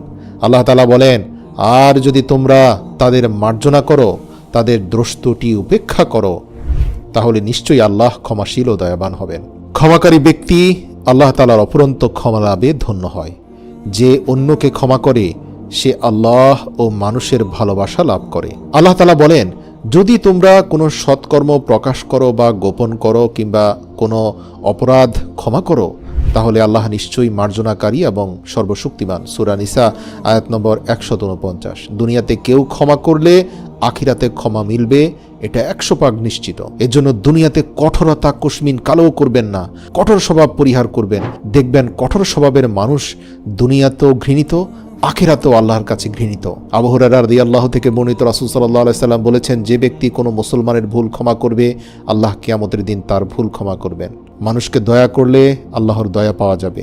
আব্দুল্লাহ ইবনে ওমর ইবনুল আস রাদিয়াল্লাহু থেকে বর্ণিত, তিনি বলেন, তোমরা মানুষের উপর দয়া করো তাহলে আল্লাহর দয়া প্রাপ্ত হবে। তোমরা মানুষকে সহজে ক্ষমা করো তাহলে আল্লাহর কাছে সহজে ক্ষমা পাবে। আর ধ্বংস তাদের জন্য যারা জেনে শুনে পাপ করে এবং পাপ কাজে অনড় থাকে, কখনোই ক্ষমা চায় না। আল্লাহ তাআলা কিছু মানুষের প্রতি কিয়ামতের দিন তাকাবেন না, তাদের দিকে তিনি রহমতের দৃষ্টিও দেবেন না, কারণ তাদের পাপ ও গুনাহ এত বেশি এবং তারা এত বেশি পরিমাণে সীমা লঙ্ঘন করেছে যা বলার বাইরে। আসুন সংক্ষেপে জানি কাদেরকে আল্লাহ কিয়ামতের দিন সবচেয়ে ঘৃণা করবেন, তাদের দিকে ফিরেও তাকাবেন না। 1 নাম্বার হচ্ছে উপকার করে যে ব্যক্তি খোঁটা দেয়। আবু হুরায়রা রাদিয়াল্লাহু থেকে বর্ণিত হাদিসে এসেছে, নবী করিম সাল্লাল্লাহু আলাইহি সাল্লাম বলেন, 3 ধরনের লোক এমন আছে মহান আল্লাহ যাদের সঙ্গে কথা বলবেন না, কিয়ামতের দিন তাদের দিকে রহমতের দৃষ্টিতে তাকাবেনও না এবং তাদের পবিত্রও করবেন না, এবং তাদের জন্য রয়েছে কঠিন শাস্তি। আবু হুরায়রা বললেন, হে আল্লাহর রাসূল, তারা কয়জন? উত্তরে আল্লাহ রাসূল বললেন, 1 টাকনুর নিচে কাপড় পরিধানকারী, ব্যবসার সামগ্রী মিথ্যা শপথ দিয়ে বিক্রয়কারী, এই যেমন বিক্রয়ের সময় বলে অমুক এত বলে গিয়েছে, অথবা বলে 1 টাকাও লাভ হচ্ছে না, আমি লসে বিক্রি করছি, এরকম মিথ্যা বলে যে সকল বিক্রয়কারী ব্যবসা করে। এরপর আল্লাহ রাসূল বলেছেন 3 নম্বর হচ্ছে ওই ব্যক্তি যে কিছু দান করার পর তা নিয়ে আবার খোটা দেয়। হাদিসে এসেছে পোশাক পরে যে ব্যক্তি অহংকার করে তার দিকেও আল্লাহ তাআলা কিয়ামতের দিন তাকাবেন না। আব্দুল্লাহ ইবনে ওমর রাদিয়াল্লাহু থেকে বর্ণিত, রাসূল সাল্লাল্লাহু আলাইহি সাল্লাম ইরশাদ করেছেন, মহান আল্লাহ কিয়ামতের দিন ওই ব্যক্তির দিকে রহমতের দৃষ্টিতে তাকাবেন না যে অহংকার বশত পোশাক প্রদর্শন করে বেড়াতো, দামি দামি পোশাক পরে মানুষের সামনে অহমিকা প্রদর্শন করত। 3 নম্বর হচ্ছে রুকু সিজদার মাঝে যে সোজা হয়ে দাঁড়ায় না। প্রিয় দর্শক, এই ভুলের ব্যাপারে আমরা অনেকেই উদাসীন, অথচ জানি না এই ভুলটির কারণে কিয়ামতের দিন আল্লাহ আপনার দিকে ফিরেও তাকাবেন না। তালাক বিন আলী রাদিয়াল্লাহু থেকে বর্ণিত, রাসূল সাল্লাল্লাহু আলাইহি সাল্লাম বলেছেন, মহান আল্লাহ কিয়ামতের দিন ওই নামাজের দিকে রহমতের দৃষ্টিতে তাকাবেন না যে রুকু ও সিজদার মাঝখানে 1 তাসবিহ পরিমাণ সময় সোজা হয়ে দাঁড়িয়ে থাকে না। এটি তিরমিজি শরীফের 265 নম্বর হাদিস। প্রিয় দর্শক, বাঙালিদের মধ্যে হওয়ার হামেশাই দেখা যায়, এমনকি মসজিদেও এমন অনেক ভাইকে দেখা যায় যারা নামাজের মধ্যে রুকুর পরে এমনভাবে সিজদায় চলে যান যে সোজা হয়ে 1 তাসবিহ পরিমাণ সময় তারা দাঁড়িয়ে থাকেন না, অথচ এটি ভয়ঙ্কর রকমের কবিরা গুনাহ। 4 নম্বর হচ্ছে টাকনুর নিচে কাপড় পরিধানকারী। আবু জাহর রাদিয়াল্লাহু থেকে বর্ণিত, নবী করিম সাল্লাল্লাহু আলাইহি সাল্লাম বলেন, মহান আল্লাহ কিয়ামতের দিন 3 ব্যক্তির সঙ্গে কথা বলবেন না, তাদের দিকে তাকাবেন না, তাদের সঙ্গে কোনো কথাও বলবেন না, তাদের পরিশুদ্ধতা প্রত্যয়ন করবেন না, তাদের জন্য রয়েছে বেদনাদায়ক শাস্তি। তারা হলো যেসব পুরুষ পায়ের গিরার নিচে কাপড় পরিধান করে, মিথ্যা শপথ করে পণ্য চালিয়ে দেয় এবং দান করে খোটা দেয়। 5 নম্বর হচ্ছে অহংকারী, দরিদ্র, বৃদ্ধ, ব্যভিচারী ও মিথ্যাবাদী শাসক। আবু হুরায়রা রাদিয়াল্লাহু থেকে বর্ণিত, রাসূল সাল্লাল্লাহু আলাইহি সাল্লাম বলেছেন, আল্লাহ তাআলা কিয়ামতের দিন 3 শ্রেণীর লোকের সঙ্গে কথা বলবেন না, তাদের পবিত্র করবেন না এবং তাদের দিকে কোনো রহমতের দৃষ্টিও দেবেন না। তাদের জন্য রয়েছে বেদনাদায়ক শাস্তি। তারা হলো বৃদ্ধ, ব্যভিচারী, মিথ্যাবাদী শাসক ও দরিদ্র অহংকারী। মুসলিম শরীফ হাদিস নম্বর 296। আব্দুল্লাহ বিন ওমর রাদিয়াল্লাহু থেকে বর্ণিত, তিনি বলেন, রাসূল সাল্লাল্লাহু আলাইহি সাল্লাম ইরশাদ করেছেন, পিতামাতার অবাধ্য সন্তানদের দিকেও আল্লাহ তাআলা কিয়ামতের দিন তাকাবেন না। এছাড়াও পুরুষের সাদৃশ্য অবলম্বনকারী নারী এবং দায়ুস প্রকৃতির নারীদের দিকেও কিয়ামতের দিন আল্লাহ তাকাবেন না। এছাড়াও আল্লাহ তাআলা কিয়ামতের দিন তাকাবেন না যারা মদ পানে আসক্ত থাকে। এমন অনেক নারীর দিকে আল্লাহ তাকাবেন না যারা অনেক আমল করে, চরিত্রের হেফাজত করে, কিন্তু তারা এমনভাবে জীবনযাপন করে যে পরপুরুষের সাথে এমনভাবে মিশে যে তাদেরকে সামাজিকভাবে দায়ুস বলা হয়, অর্থাৎ কখনোই পর্দাকে গুরুত্বপূর্ণ মনে করে না। তারা মনে করে পর্দার কি প্রয়োজন, অন্তর পরিষ্কার আছে, নিজের চরিত্র হেফাজত করেছি, কাজে পর্দার প্রয়োজন নেই, খোলামেলা চলাফেরা করি। কিন্তু এই ব্যক্তিদেরকে জিনাহকারী বলা হয় না ঠিকই, আল্লাহ তাআলা এই সকল মহিলাদের পর্যাপ্ত আমল থাকার পরেও রহমতের দৃষ্টিতে তাদের দিকে তাকাবেন না। এছাড়াও সমকামী ব্যক্তিদের দিকে আল্লাহ তাআলা কিয়ামতের দিন তাকাবেন না। এছাড়া বারে বারে যারা মিথ্যা শপথ করে তাদের দিকেও আল্লাহ তাআলা কিয়ামতের দিন তাকাবেন না। ওয়াদা ভঙ্গকারীদের দিকেও আল্লাহ তাআলা কিয়ামতের দিন তাকাবেন না।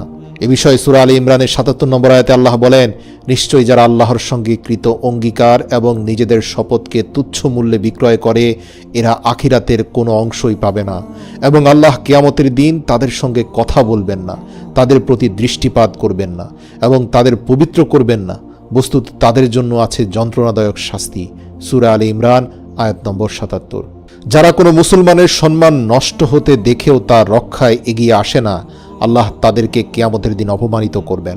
রাসূল সাল্লাল্লাহু আলাইহি সাল্লাম বলেন, যে ব্যক্তির সামনে কোনো মুমিনকে অপমান করা হলো এবং সে তাকে সাহায্য করল না অথচ সে সাহায্য করতে সক্ষম ছিল, কিয়ামতের দিন আল্লাহ সমগ্র সৃষ্টির সামনে তাকে অপমানিত করবেন।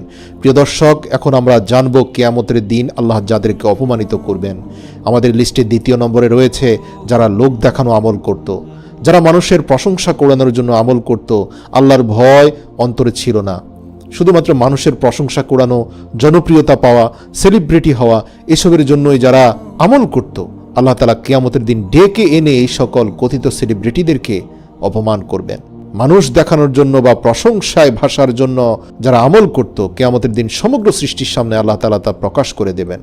আল বাজ্জার হাদিস নম্বর 2657। 3 নম্বর হচ্ছে অবিশ্বাসী ও মুনাফিক। কিয়ামতের দিন আল্লাহ তাআলা অবিশ্বাসী ও মুনাফিকদের মিথ্যাচার প্রকাশ করে দিবেন, ফলে তারা মানুষের সামনে অপমানিত হবে। রাসূল সাল্লাল্লাহু আলাইহি ওয়াসাল্লাম বলেন, কিয়ামতের দিন মুমিন ব্যক্তিকে তার রবের নিকটবর্তী করা হবে, তারপর আল্লাহ তার উপর পর্দা ঢেলে দেবেন এবং তার পাপের ব্যাপারে তার থেকে জবানবন্দি নেবেন। তিনি প্রশ্ন করবেন, তুমি তোমার পাপ সম্পর্কে জানো? সে বলবে, হে প্রতিপালক, আমি জানি। এরপর তিনি বলবেন, তোমার এই পাপ দুনিয়ায় আমি লুকায়িত রেখেছিলাম, আজ তোমার এই পাপগুলো আমি লুকায়িত রেখেই মাফ করে দিলাম, তা তোমার আর আমার মধ্যেই থাকলো। দ্বিতীয়, তোমার আত্মীয় স্বজন যারা এই কিয়ামতের ময়দানে উপস্থিত আছে, যাদের কাছে তোমার মান সম্মান ছিল, তাদের সামনে আর এগুলো প্রকাশ করলাম না। আল্লাহু আকবার। এই কথা শুনে সেই ব্যক্তি কাঁদতে থাকবে, বলতে থাকবে, হে রহমান, আপনি আমার উপর এতটা দয়া করলেন। আল্লাহ বলবেন, হ্যাঁ, এজন্যই করেছি, কারণ তুমিও দুনিয়ার বুকে মানুষকে সহজেই ক্ষমা করে দিতে। এরপর তার নেকির আমলনামা তার কাছে দেওয়া হবে। এরপর কাফির মুনাফিক লোকদের সামনে সেই ব্যক্তিকে প্রশংসিত করা হলেও কাফির এবং মুশরিকদেরকে আল্লাহ তাআলা শক্তভাবে পাকড়াও করবেন। সহিহ মুসলিম হাদিস নম্বর 6908। এছাড়াও বিশ্বাসঘাতক ব্যক্তিদেরকে আল্লাহ তাআলা কিয়ামতের দিন অপমানিত করবেন, যারা মানুষকে ওয়াদা দিয়ে ওয়াদা ভঙ্গ করত। বাসে থেকে বলতো আধা ঘন্টা লাগবে আসতে, অথচ তার 2 ঘন্টা সময় লাগছে। সে আছে 10 কিলোমিটার দূরে, অথচ বলছে আমি বাসার পাশেই। এই জাতীয় বিশ্বাসঘাতকতা, মিথ্যা কথা বলা, ওয়াদা ভঙ্গ করা, প্রত্যেক ব্যক্তিকে ধরে ধরে অপমান করা হবে। যারা দুনিয়াতে অপমানিত হয়নি ঠিকই, কিন্তু এই সকল পাপের জন্য কিয়ামতের দিন ঠিকই অপমানিত হবে। এছাড়াও আল্লাহর ব্যাপারে যারা মিথ্যা বলতো, নিজের বানানো কথা আল্লাহর নামে চালিয়ে দিত, এই সকল মিথ্যা ফতোয়াবাজদেরকে আল্লাহ ধরে ধরে অপমানিত করবেন। এছাড়াও যারা দুনিয়ার বুকে কোর্ট কাচারিতে মিথ্যা সাক্ষ্য দিত, অথবা সত্য সাক্ষ্য গোপন করত, অথবা নিরপরাধকে অপরাধী সাব্যস্ত করে সাজার মুখোমুখি করত, মিথ্যা মামলা দিত, মিথ্যা চার্জশিট দিত, এই সকল অপরাধীদেরকে আল্লাহ তাআলা ধরে কিয়ামতের দিন অপমানিত করে জাহান্নামে নিক্ষেপ করবেন। এছাড়াও আল্লাহ তাআলা দাম্পত্য জীবনের গোপনীয়তা প্রকাশকারী ব্যক্তিদেরকেও কিয়ামতের দিন সবার সামনে উপস্থিত করে তাদেরকে চরম মাত্রায় শাস্তি দিবেন, অপমান করবেন। যে পুরুষ ও নারী নিজেদের দাম্পত্য জীবনের গোপনীয়তা প্রকাশ করে দেয়, কিয়ামতের দিন তারা অপমানিত হবে। রাসূল সাল্লাল্লাহু আলাইহি সাল্লাম বলেন, কিয়ামতের দিন সেই ব্যক্তি হবে আল্লাহর কাছে নিকৃষ্টতম পর্যায়ের, যে তার স্ত্রীর সঙ্গে মিলিত হয় এবং স্ত্রীও তার সঙ্গে মিলিত হয়, অতঃপর সে তার স্ত্রীর গোপনীয়তা ফাঁস করে দেয়। আল্লাহ রাব্বুল আলামিনের কাছে এটা পৃথিবীর সবচেয়ে নিকৃষ্ট মাত্রার একটা পাপ। আল্লাহ পাক এই পৃথিবীর বুকে কিছু কর্মকাণ্ডকে গোপন রেখেছেন, লজ্জা আর শালীনতা দিয়ে এগুলোকে ঢেকে রেখেছেন, এর মধ্যে এগুলোর সৌন্দর্য নিহিত রেখেছেন। যখন কোনো মানুষ লজ্জা শরম ভুলে বেহায়া হয়ে যায় এবং এই সকল গোপন বিষয় মানুষকে বলে বেড়ায় নির্লজ্জের মতো, আল্লাহ তাআলা এদেরকে দুনিয়া আখিরাতে অপমানিত করেন। প্রিয় ভাই বোনেরা, সতর্ক থাকবেন। এছাড়াও আজকাল অনেক সাংবাদিক ভাইরা বিভিন্ন ধরনের স্ক্যান্ডাল প্রকাশ করেন। তারা মনে করেন যে ব্যক্তি পাপ করেছে তারই শাস্তি হবে। কখনো নয়। যে ব্যক্তি পাপ করেছে তার শাস্তি হবে সে অন্যায় করার কারণে, আর আপনার শাস্তি হবে মানুষের গোপন বিষয় প্রকাশ্যে মানুষের সামনে প্রকাশ করার জন্য। স্ক্যান্ডালের নামে আজকে যে মানুষের গোপনীয়তা প্রকাশ করা হচ্ছে, সেটি এক ভয়ঙ্কর রকমের অপরাধ। শুধুমাত্র কারো অপরাধ নিয়ে আপনি কাজীর কাছে বিচার দিতে পারেন, তার শাস্তি কামনা করতে পারেন, কিন্তু কোনো বিচারকের কাছে বিচার না দিয়ে সামাজিক যোগাযোগ মাধ্যমে মানুষের গোপন বিষয় প্রকাশ করে দেওয়া, এটা ভয়ঙ্কর রকমের অপরাধ এবং কিয়ামতের দিন আল্লাহ তাআলা এদেরকে কঠিন শাস্তি দিবেন। এছাড়াও সন্তান অস্বীকারী, নিজ সন্তানের পিতৃপরিচয় অস্বীকারীকে আল্লাহ তাআলা অপমানিত করবেন। এমন অনেক পুরুষ আছে যারা অবৈধ সন্তানের বাবা হয়েছেন, ইউনিভার্সিটি বা অফিসে কারো প্রতি প্রেমাসক্ত হয়েছেন, অতঃপর অবৈধ জিনায় লিপ্ত হয়েছেন, সে ঘরে সন্তান জন্মের পরে তাকে অস্বীকার করেছেন। কিয়ামতের দিন 2টি শাস্তি হবে। এক হচ্ছে জিনার অপরাধের সন্তান জন্মদান, দ্বিতীয় অপরাধটি হচ্ছে পিতৃপরিচয় গোপন করার শাস্তি। এজন্য উলামা কেরামের রায় হচ্ছে, জিনা করেও যদি সন্তান জন্ম হয় সেটার পাপের শাস্তি তো পেতেই হবে। যদি কিছুটা শাস্তি কম পেতে চান অথবা দ্বিতীয় শাস্তির হাত থেকে রক্ষা পেতে চান, তাহলে অন্তত পিতৃপরিচয় অস্বীকার করবেন না। গনিমত আত্মসাৎকারী, যারা মুসলিমদের বিভিন্ন সম্পদ আত্মসাৎ করে, আল্লাহ পাক কিয়ামতের দিন তাদেরকেও অপমানিত করবেন। এছাড়াও স্ত্রীর পক্ষপাতিত্ব করা, যে সকল পুরুষের একাধিক স্ত্রী থাকে তারা যদি তাদের মধ্যে ইনসাফ এবং সমতা প্রতিষ্ঠা করতে না পারে, অথবা ছোট স্ত্রী বা সুন্দর স্ত্রীর প্রতি আধিক্যতা বা কোনো একজন বিশেষ স্ত্রীর প্রতি ঝুঁকে পড়ে, অন্যজনকে অবজ্ঞা অবহেলা করে, কিয়ামতের দিন আল্লাহ তাআলা তাদেরকেও অপমানিত করবেন। প্রিয় দর্শক, কিয়ামতের ময়দানে প্রথম পর্যায়ের হিসেব গ্রহণের পর আমলনামা দেওয়া হবে। প্রথম পর্যায়ের হিসেব গ্রহণে যারা যারা সহজ হিসাব পাবে তাদের আমলনামা ডান হাতে চলে যাবে, যাদের হিসেব কঠিন হবে এবং যারা জাহান্নামে যাবে তাদের আমলনামা বাম হাতে চলে যাবে। তারপরেও আমল উপস্থাপনের অংশ হিসেবে সেখানে অনেক ধরনের তর্ক বিতর্ক হবে, অপারগতা গ্রহণ করা হবে। পবিত্র কোরআনে এই সম্পর্কে অসংখ্য আয়াত আছে, সেখানে মানুষ বিভিন্নভাবে সব কিছু দিয়ে নিজেকে বাঁচানোর চেষ্টা করবে। আল্লাহ তাআলা বলেন সেখানে তারা চাইলে নিজের পরিবার পরিজনকে দিয়ে দিবে, এমনকি আদরের সন্তানদেরকে দিয়ে দিবে, নিজের দুনিয়ার সকল ধন সম্পদ, এমনকি পবিত্র কোরআনে বলা হয়েছে তারা দুনিয়া পুরো পৃথিবী পরিমাণ স্বর্ণ মুদ্রা দিয়ে হলেও সেখান থেকে বাঁচতে চাইবে। তার মানে অনেক তর্ক বিতর্ক হবে। তারা আল্লাহ পাকের কাছ থেকে বিভিন্ন কৌশল করে বিভিন্ন কৌশল অবলম্বন করবে বাঁচার জন্য। আল্লাহকে কোনোভাবে তারা বোঝানোর চেষ্টা করবে যে তাদের আসলে দোষ ছিল না, কিন্তু আসলে সেখানে তার হাত সাক্ষী দিবে, তার পা সাক্ষী দিবে। সে আসলে কোনোভাবে আল্লাহকে কনভিন্স করার সুযোগ পাবে না। তার সামনে এত পরিমাণে সাক্ষী এসে উপস্থিত হবে যে তার পক্ষে শেষ পর্যন্ত এটা মেনেই নিতে হবে যে আল্লাহ তাকে জাহান্নামে যে পাঠিয়েছেন তা তার প্রতি কোনো ধরনের অন্যায় করা হয়নি। একটি জাহান্নামীও মুখ দিয়ে এ কথা বলবে না যে আমার উপর অন্যায় করা হয়েছে। দুনিয়াতে যেমন কারো শাস্তি হলেও সে বলে আমার সাথে অন্যায় হয়েছে, আমি ন্যায় বিচার পাইনি, আখিরাতে এমনটা হবে না। কেননা তার হাত পা এবং যার সাথে অন্যায় হয়েছে, যেভাবে অন্যায় হয়েছে, যেখানে অন্যায় হয়েছে, তার সব কিছুই সেখানে সাক্ষী দেওয়ার কারণে তারা কেউ সেখানে পার পেয়ে যাবে না। এমনকি মানুষ নিজের আমলনামা যেমন পড়তে পারবে, অন্যরাও পড়তে পারবে। শুধুমাত্র ব্যক্তি বিশেষের কিছু মানুষকে আল্লাহ তাআলা ছাড় দিবেন, তাদের উপর দয়াশীল হবেন, তাদের ভুল ত্রুটিগুলো অনেক ক্ষেত্রে গোপন করা হবে। যারা দুনিয়াতে বেশি বেশি ক্ষমা করেছে তাদের ভুল গোপন করা হবে। যারা দুনিয়াতে অনেক অহংকারী ছিল তাদের সকল দোষ ত্রুটি মানুষের সামনে প্রকাশ্যে নিয়ে আসা হবে। বাহিরের সুরতে তারা মানুষের কাছে ভালো মানুষ ছিল ঠিকই, ভিতরে তারা ছিল ভয়ঙ্কর রকমের পাপী। এদেরকে আল্লাহ তাআলা কিয়ামতের দিনে এক্সপোজ করবেন, তাদের প্রকাশ করে দিবেন। মানুষের সামনে প্রকাশ হওয়ার পরে সবাই আশ্চর্য হয়ে যাবে, আরে এই ব্যক্তি তো ছিল আল্লামা, এই ব্যক্তি ছিল মহান মানুষ, এই ব্যক্তি ছিল বড় ধরনের আলেম, অথচ আজ দেখো সে কত বড় অপরাধী। প্রিয় দর্শক, আমলনামা পড়ার পর সব ধরনের আপত্তি দূর হয়ে যাবে। আমলনামার সাথে সম্পৃক্ত সব ধরনের প্রমাণ আল্লাহ হাজির করবেন। এরপর আমলনামা মাপার দাড়িপাল্লা স্থাপন করা হবে, তখন সব ধরনের আমল ওজন করা হবে। দাড়িপাল্লায় ওজনের পর মানুষ বিভিন্ন দলে বিভক্ত হবে, অর্থাৎ নবী ও রাসূলদের তত্ত্বাবধানে ঝান্ডা থাকবে এবং তাদের পেছনে তাদের অনুসারীরা চলবে। যেমন মুহাম্মদ সাল্লাল্লাহু আলাইহি সাল্লামের ঝান্ডা, ইব্রাহিম আলাইহিস সালামের ঝান্ডা, মুসা আলাইহিস সালামের ঝান্ডা। অন্যদিকে জালিম ও কাফেরদেরও বিভিন্ন ঝান্ডা থাকবে। যেমন ফেরাউনের একটি ঝান্ডা থাকবে, সেখানে ফেরাউনি স্টাইলে যারা দেশ শাসন করেছে, মানুষের উপর অত্যাচার করেছে, তারাও ফেরাউনের দলে, ফেরাউনের ঝান্ডায় দলবদ্ধভাবে জামায়াতের সাথে জাহান্নামের দিকে যাবে। এছাড়াও মুশরিক, পণ্ডিত, জালিম, পরকাল অস্বীকারী সহ সবার আলাদা আলাদা দল থাকবে। পবিত্র কোরআনে ইরশাদ হয়েছে, একত্র করো গুনাহগারদের, তাদের দোসরদেরকেও, আল্লাহ ব্যতীত যাদের যাদের ইবাদত করত তাদেরকেও ধরে নিয়ে আসো, অতঃপর তাদের জাহান্নামের রাস্তা দেখিয়ে দাও। সূরা সাফফাত আয়াত নম্বর 22 এবং 23।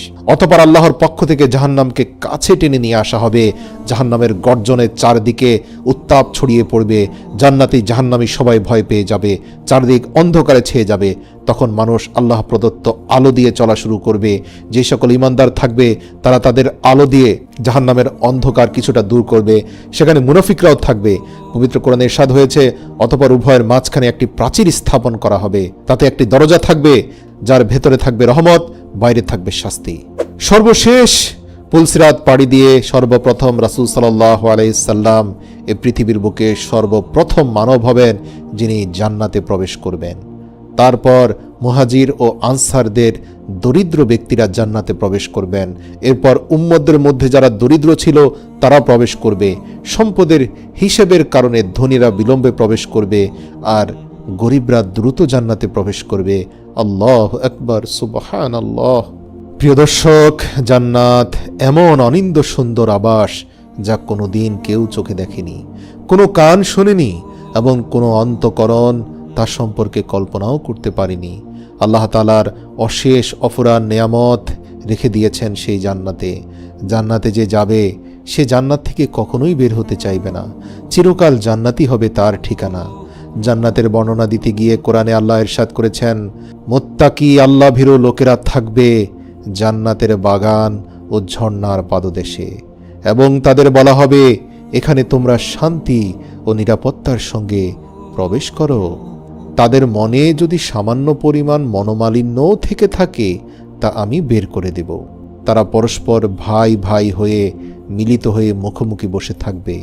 সেখানে তাদের পরিশ্রমও করতে হবে না এবং তারা সেখান থেকে বহিষ্কৃত হবে না। সুবহানাল্লাহ, আল্লাহু আকবার।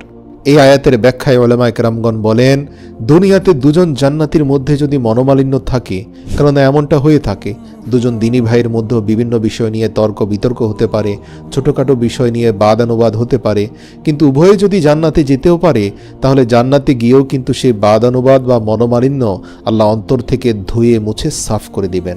তাদের অন্তরে শুধু ভালোবাসা থাকবে, তারা পরস্পর বন্ধু হয়ে যাবে। কিছু লোক তাদের পাপের শাস্তি হিসাবে জাহান্নামে যাবে, তারা সরাসরি জান্নাতে প্রবেশ করবে না। ইমানদার, আমলও আছে, কিন্তু দাড়িপাল্লায় আমল কম হওয়ায় জাহান্নামে ছিল, তাই জাহান্নাম হয়েই তাকে জান্নাতে যেতে হবে। তাদের মধ্য থেকে সর্বশেষ যে ব্যক্তি চিরসুখের আধার জান্নাতে প্রবেশ করবে তার সম্পর্কে হাদিসে কুদসিতে বর্ণনা রয়েছে। আব্দুল্লাহ ইবনে মাসউদ রাদিয়াল্লাহু থেকে বর্ণিত, রাসূল সাল্লাল্লাহু আলাইহি সাল্লাম বলেছেন, আমি অবশ্যই চিনি জাহান্নাম থেকে সর্বশেষ মুক্তি লাভকারী ব্যক্তিটিকে আমি চিনি। আল্লাহ রাসূল বলেন, সে ব্যক্তি জাহান্নামের দীর্ঘ কষ্ট যন্ত্রণা সহ্য করার পর যখন মুক্তি পাবে, তাকে এক পরিশুদ্ধ পানিতে নিক্ষেপ করা হবে। সেখান থেকে গোসল করে ওঠার পর জাহান্নামের শাস্তি থেকে তৈরি তার শরীরের সকল ঘা মুছে যাবে এবং সে পরিশুদ্ধ একজন মানুষ হয়ে যাবে। আল্লাহ তাআলা তাকে বলবেন, যাও জান্নাতে প্রবেশ করো।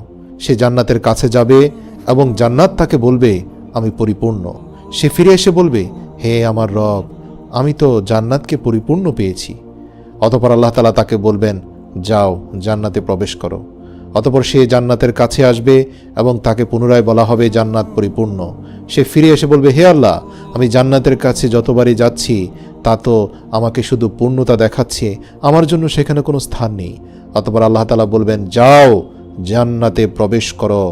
সে মনে মনে ভাববে, আল্লাহ তাআলা আমাকে জান্নাতে পাঠাতে চাইছেন, অথচ এই পুরো জান্নাতে আমার দাঁড়ানোর জন্য একটু জায়গাও খালি নেই। বারবার জান্নাত আমাকে বলছে যে সে পরিপূর্ণ হয়ে গিয়েছে। আল্লাহ তাআলা তার অন্তরের কথা বুঝতে পারবেন, সাথে সাথে বলবেন, হে আমার বান্দা, তোমার জন্য দুনিয়ার থেকে 10 গুণ বড় জান্নাত আমি তৈরি করে রেখেছি, যাও প্রবেশ করো। তখন সে বলবে, হে আমার রব, আপনি কি আমার সঙ্গে মশকরা করছেন? জান্নাতে সোজা হয়ে দাঁড়ানোর কোনো সিট আমার জন্য খালি নেই, আর আপনি বলছেন দুনিয়া থেকে 10 গুণ বড় জান্নাত? অথবা আপনি কি আমার উপর অসন্তুষ্ট হয়েছেন? এ কথা বলে আল্লাহর রাসূল সাল্লাল্লাহু আলাইহি সাল্লাম এতটা হাসছিলেন যে আল্লাহর রাসূলের দাঁতের মাড়ি পর্যন্ত বের হয়ে গিয়েছিল। হাসতে হাসতে আল্লাহর রাসূল বলেন, আল্লাহ তাআলা সেই ব্যক্তিকে বলল, হে আমার বান্দা, এই যে 10 গুণ বড় জান্নাতের কথা বললাম, এটা হচ্ছে মর্যাদার বিবেচনায় সবচেয়ে নিম্নমানের জান্নাত।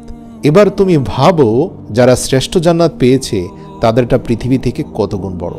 বুখারী হাদিসে কুদসি, হাদিস নম্বর 54। ইবনে মাসউদ রাদিয়াল্লাহু থেকে বর্ণিত আরেকটি হাদিস আছে, সেখানে আরেকজন ব্যক্তির কথা বলা হয়েছে যে এমন একজন ব্যক্তি জাহান্নামের আগুন থেকে বের হয়ে হোঁচট খেতে খেতে কোনো রকমে বের হয়ে আসবে। তার পুরো শরীর আগুন ঝলসে গিয়েছে, কিন্তু আল্লাহ রাব্বুল আলামিনের বরকতের পানির উপর দিয়ে যখন সে অতিক্রম করবে, তখন সে তার দিকে ফিরে তাকাবে। অতঃপর বলবে, বরকতময় সে সত্তা যিনি আমাকে এই জাহান্নাম থেকে নাজাত দিয়েছেন, নিশ্চয়ই আল্লাহ আমাকে এমন বস্তু দান করেছেন যা পূর্বের কাউকে দান করেনি, অথচ তাকে কিন্তু এখনও জান্নাত দেওয়া হয়নি। সে শুধুমাত্র জাহান্নাম থেকে মুক্তি পেয়ে বরকতময় পানিতে এসে উপস্থিত হয়েছে। অতঃপর তার জন্য একটি গাছ প্রকাশ করা হবে। সে বলবে, হে আমার রব, আমাকে এ গাছের নিকটবর্তী করুন, যেন তার ছায়া গ্রহণ করতে পারি এবং তার পানি পান করতে পারি। আল্লাহ তাআলা বলবেন, হে আদম সন্তান, যদি আমি তোমাকে ওটা দান করি, হয়তো তুমি তারপরে আবার অন্য কিছু চাইবে। সে বলল, না আমার রব, আমি আর কিছুই চাইব না।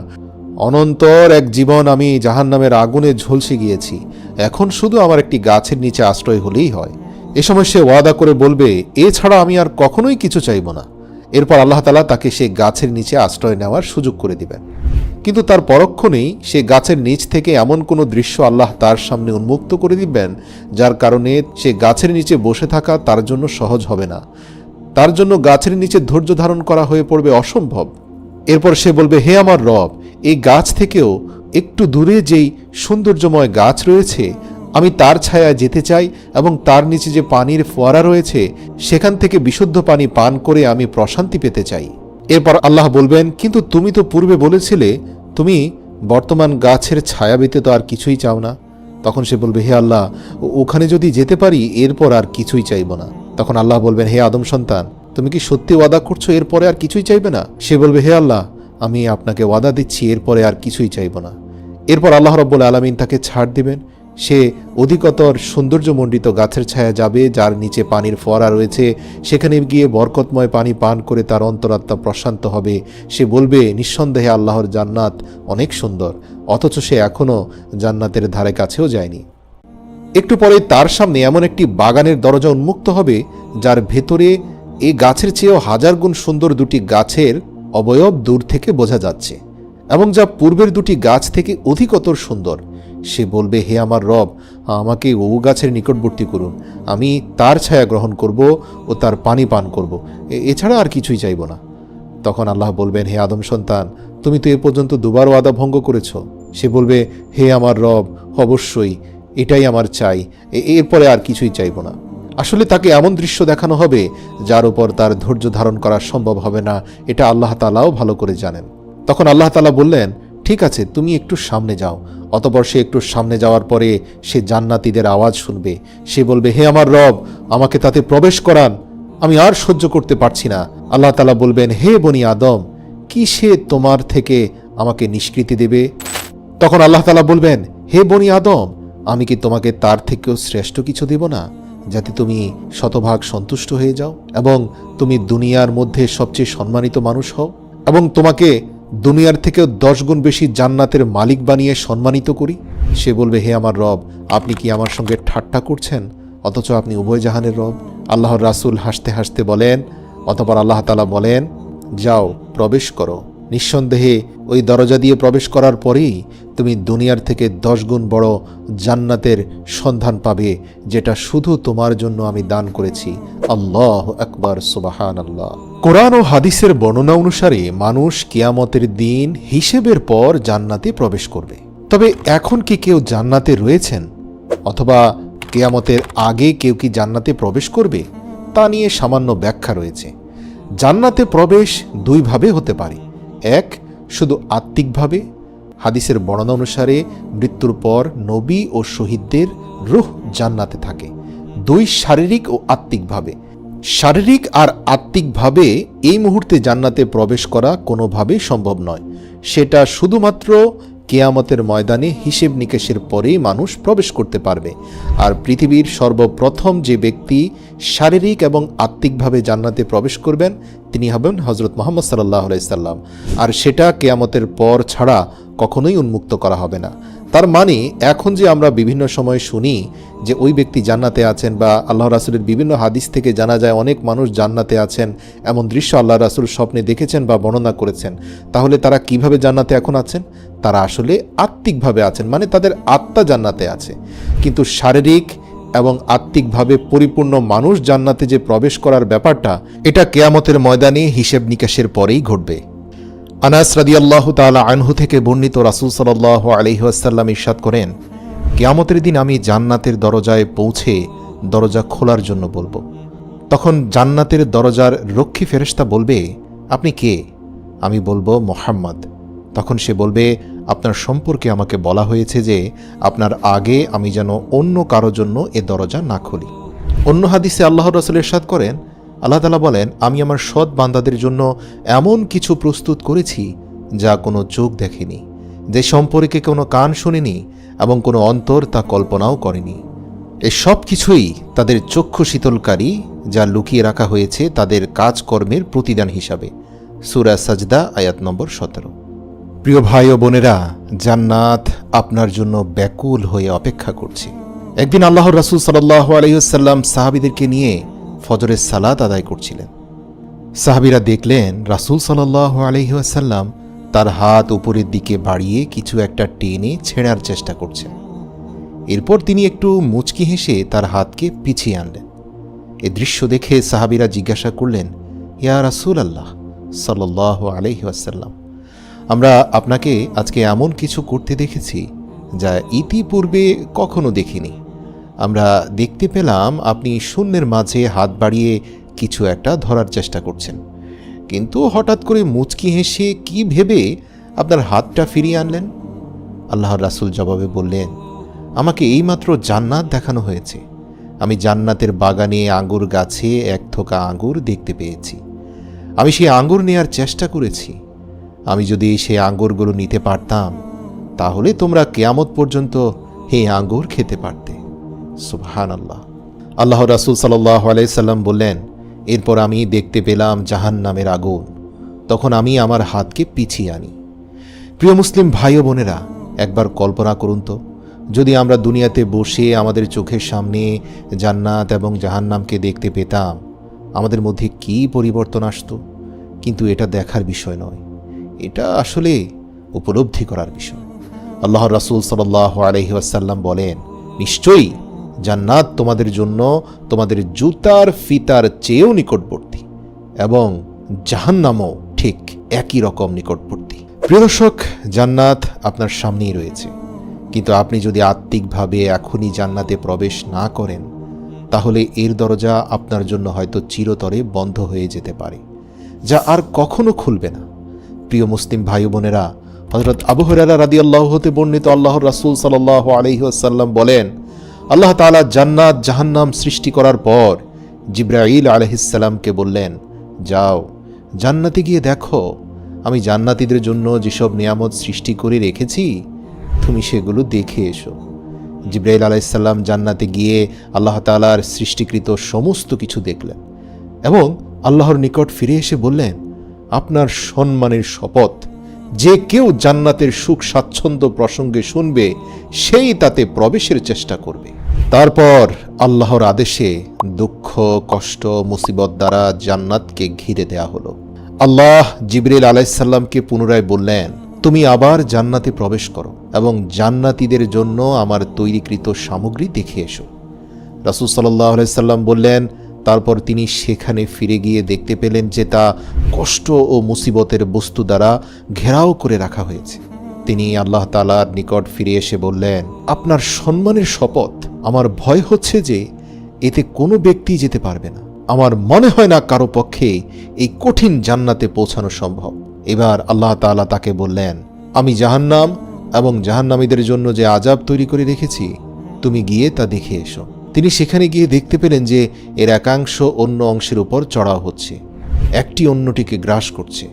তিনি তা দেখার পর আল্লাহ তাআলার সামনে ফিরে এসে বললেন, আপনার সম্মানের শপথ, যে ব্যক্তি এর বর্ণনা শুনবে সে এতে প্রবেশ করবে না। তারপর আল্লাহর নির্দেশে জাহান্নামকে লোভ লালসা এবং চোখের আকর্ষণীয় বস্তু দ্বারা ঘিরে ফেলা হলো। এরপর জিবরাইল আলাইহিস সালামকে আল্লাহ বললেন, তুমি এবার সেখানে যাও এবং দেখে এসো।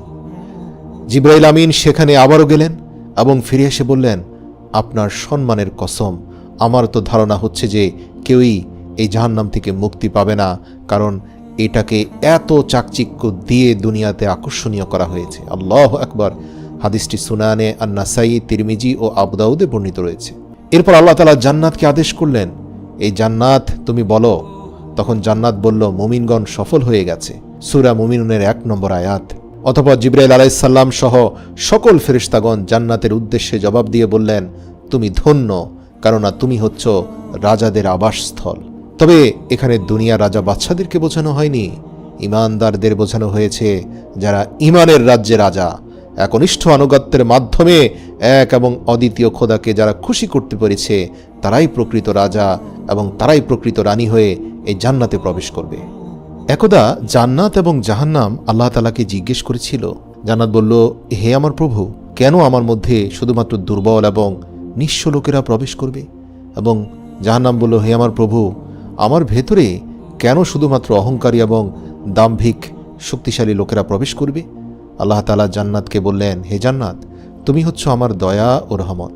আমি যাদেরকে আমার দয়া এবং রহমত প্রদর্শন করতে চাই তাদেরকে আমি তোমার মাধ্যমে তা দেখাবো। এরপর আল্লাহ তাআলা জাহান্নামকে উদ্দেশ্য করে বললেন, হে জাহান্নাম, তুই হচ্ছিস আমার ক্রোধ এবং শাস্তি। আমি যাকে শাস্তি দিতে চাই তাকে তোর মাধ্যমে শাস্তি দেব। প্রিয় দর্শক, এখন জান্নাত এবং জাহান্নাম উভয় অধীর আগ্রহে সেই দিনের জন্য অপেক্ষা করছে, এবং আপনি যখন তাদের উভয়কে নিয়ে কোনো দোয়া করেন তখন জান্নাত এবং জাহান্নাম উভয়ে সাড়া দেয়।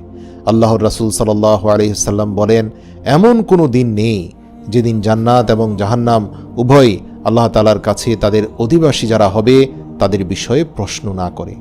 জান্নাত বলে, হে আমার রব, আমার বাগানের ফলগুলো পেকে গিয়েছে, আমার নদীগুলো প্রবাহিত হচ্ছে, আমি আমার বন্ধুদের জন্য আর অপেক্ষা করতে পারছি না, আমার বাসিন্দাদেরকে তাড়াতাড়ি আমার কাছে প্রেরণ করুন। জাহান্নাম বলে, হে আমার প্রভু, আমার উত্তাপ অত্যন্ত তীব্র হয়ে উঠেছে, আমার গভীরতা আরও বৃদ্ধি পেয়েছে এবং আমার অগ্নিশিখা প্রচণ্ড ক্রোধে ফেটে যাচ্ছে, তাই আমার লোকদেরকে দ্রুত আমার কাছে নিয়ে আসুন। আল্লাহ তাআলা আমাদেরকে জান্নাতীদের মধ্যে শামিল করুক, আমিন। প্রিয় মুসলিম ভাই ও বোনেরা, আল্লাহ তাআলার দয়ার কথা একবার চিন্তা করুন। যখন জান্নাত এবং জাহান্নাম তারা উভয়ে কথা বলে তখন তারা উভয় ঈমানদারদের জন্য কল্যাণকর দোয়া করে, তারা উভয়ে ন্যাক আমলকারীদের জন্য দোয়া করে। আল্লাহর রাসূল সাল্লাল্লাহু আলাইহি সাল্লাম বলেন, যখনই কোনো মুমিন ব্যক্তি আল্লাহর কাছে 3 বার জান্নাত চেয়ে দোয়া করে তখন জান্নাত সাড়া দিয়ে বলে, হে আল্লাহ, তাকে জান্নাতে প্রবেশ করান। আর কোনো মুমিন যখনই 3 বার জাহান্নামের আগুন থেকে আশ্রয় চায় তখন জাহান্নাম বলে, হে আল্লাহ, তাকে জাহান্নামের হাত থেকে রক্ষা করুন। অতএব জান্নাত এবং জাহান্নাম উভয়ে আপনার জন্য কল্যাণের দোয়া করে, তবে জান্নাত আপনার জন্য প্রস্তুত হয়ে অপেক্ষা করছে। হযরত উবাই ইবনে কাব রাদিয়াল্লাহু বলেন, সাধারণত প্রত্যেক সময় যখনই আল্লাহ তাআলা জান্নাতের দিকে তাকান, আল্লাহ তাআলা জান্নাতকে বলেন, তুমি নিজেকে তোমার অধিবাসীদের জন্য সুসজ্জিত করো, এবং জান্নাত প্রতিটি মুহূর্তে নিজের সৌন্দর্য বৃদ্ধি করে চলেছে এবং এটা চলতেই থাকবে যতক্ষণ পর্যন্ত না মুমিন বান্দারা এর মধ্যে প্রবেশ করবে। সুপ্রিয় দর্শক, আপনারা কি জানেন জান্নাতও রমজান মাসকে পছন্দ করে? এটি তার প্রিয় মাস। আল্লাহ রাসূল সাল্লাল্লাহু আলাইহি সাল্লাম বলেন, যখন রমজান মাস আসে জান্নাতের দরজাসমূহ খুলে দেওয়া হয় এবং জাহান্নামের দরজাগুলো বন্ধ করে দেওয়া হয় এবং শয়তানকে শিকলে শৃঙ্খলাবদ্ধ করা হয়। মহিমান্বিত এই রমজান মাসের একটি রাতও এমন অতিবাহিত হয় না যখন জান্নাতের দরজাগুলো প্রশস্ত হয়, আর আল্লাহ আপনার জন্য জান্নাতকে আরও সুন্দর করে দেন এবং সে আপনাকে প্রার্থনা জানানোর জন্য অধীর আগ্রহে অপেক্ষা করছে। প্রিয় মুসলিম ভাই ও বোনেরা, কিন্তু আমরা নিজেরা জান্নাতে প্রবেশের জন্য কতটা অধীর আগ্রহ নিয়ে অপেক্ষা করছি? আল্লাহ রাসূল সাল্লাল্লাহু আলাইহি সাল্লাম বলেন, হে ঈমানদারেরা, আল্লাহর কাছে যত বেশি সম্ভব জান্নাত চেয়ে নাও এবং জাহান্নাম থেকে বেশি বেশি আল্লাহর কাছে আশ্রয় চেয়ে নাও, যতটা তোমার পক্ষে সম্ভব। প্রিয় দর্শক, জান্নাত অনুসন্ধানকারী বান্দারা কখনো ঘুমিয়ে থাকতে পারে না এবং জাহান্নামের আগুন থেকে যারা বাঁচতে চায় তারাও ঘুমিয়ে থাকতে পারে না। আল্লাহ রাসূল সাল্লাল্লাহু আলাইহি সাল্লাম আরও বলেন, পরকালের জীবন দুঃখ কষ্ট দিয়ে ঘেরা এবং এই দুনিয়া হচ্ছে আনন্দ আর ভোগবিলাসে পরিপূর্ণ। কিন্তু আপনি যদি জান্নাতের সুখ শান্তি এবং নিয়ামত সম্পর্কে জানতেন তাহলে কি এই দুনিয়ার কোনো আনন্দ বা বেদনা আপনার জান্নাতের পথে বাধা হয়ে দাঁড়াবে? দর্শক, মনে করুন সেই কথা যখন আল্লাহ রাসূল সাল্লাল্লাহু আলাইহি সাল্লাম তার হাত বাড়িয়েছিলেন জান্নাতের বাগান থেকে আঙ্গুরের থোকা নেয়ার জন্য। কল্পনা করুন আপনি যদি ফেরাউনের স্ত্রী আসিয়ার মতো হতেন, যখন তিনি উপরের দিকে তাকালেন এবং জান্নাতে তিনি তার জন্য নির্মিত পুরো প্রাসাদটি দেখতে পান, তখন ফেরাউনের নির্মম অত্যাচারতার মুখ থেকে হাসি কেড়ে নিতে পারেনি। কিন্তু আপনার নিজেকে জান্নাতে দেখার আগে আপনাকে এটা আপনার অন্তরে গভীরভাবে অনুভব করতে হবে এবং আপনাকে আপনার সত্তার প্রতিটি বিন্দু দিয়ে এটির জন্য সংগ্রাম করতে হবে। আল্লাহ তাআলা আমাদেরকে জান্নাতের মেহমান হিসাবে কবুল করুন, আমিন।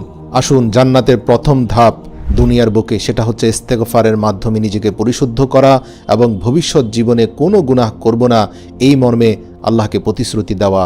আসুন আমরা সেই দোয়াটি পড়ি যেই দোয়াটি পড়ার মাধ্যমে হযরত আদম আলাইহিস সালাম তার জান্নাতে করা গুনাহ থেকে আল্লাহ পাকের কাছে ক্ষমা পেয়েছিলেন এবং যেই দোয়াটি আল্লাহ তাআলা কোরআনে উল্লেখ করে বলে দিয়েছেন এই দোয়ার মাধ্যমে আদম ক্ষমা পেয়েছে, সুতরাং হে আমার বান্দারা তোমরাও ক্ষমা চাও।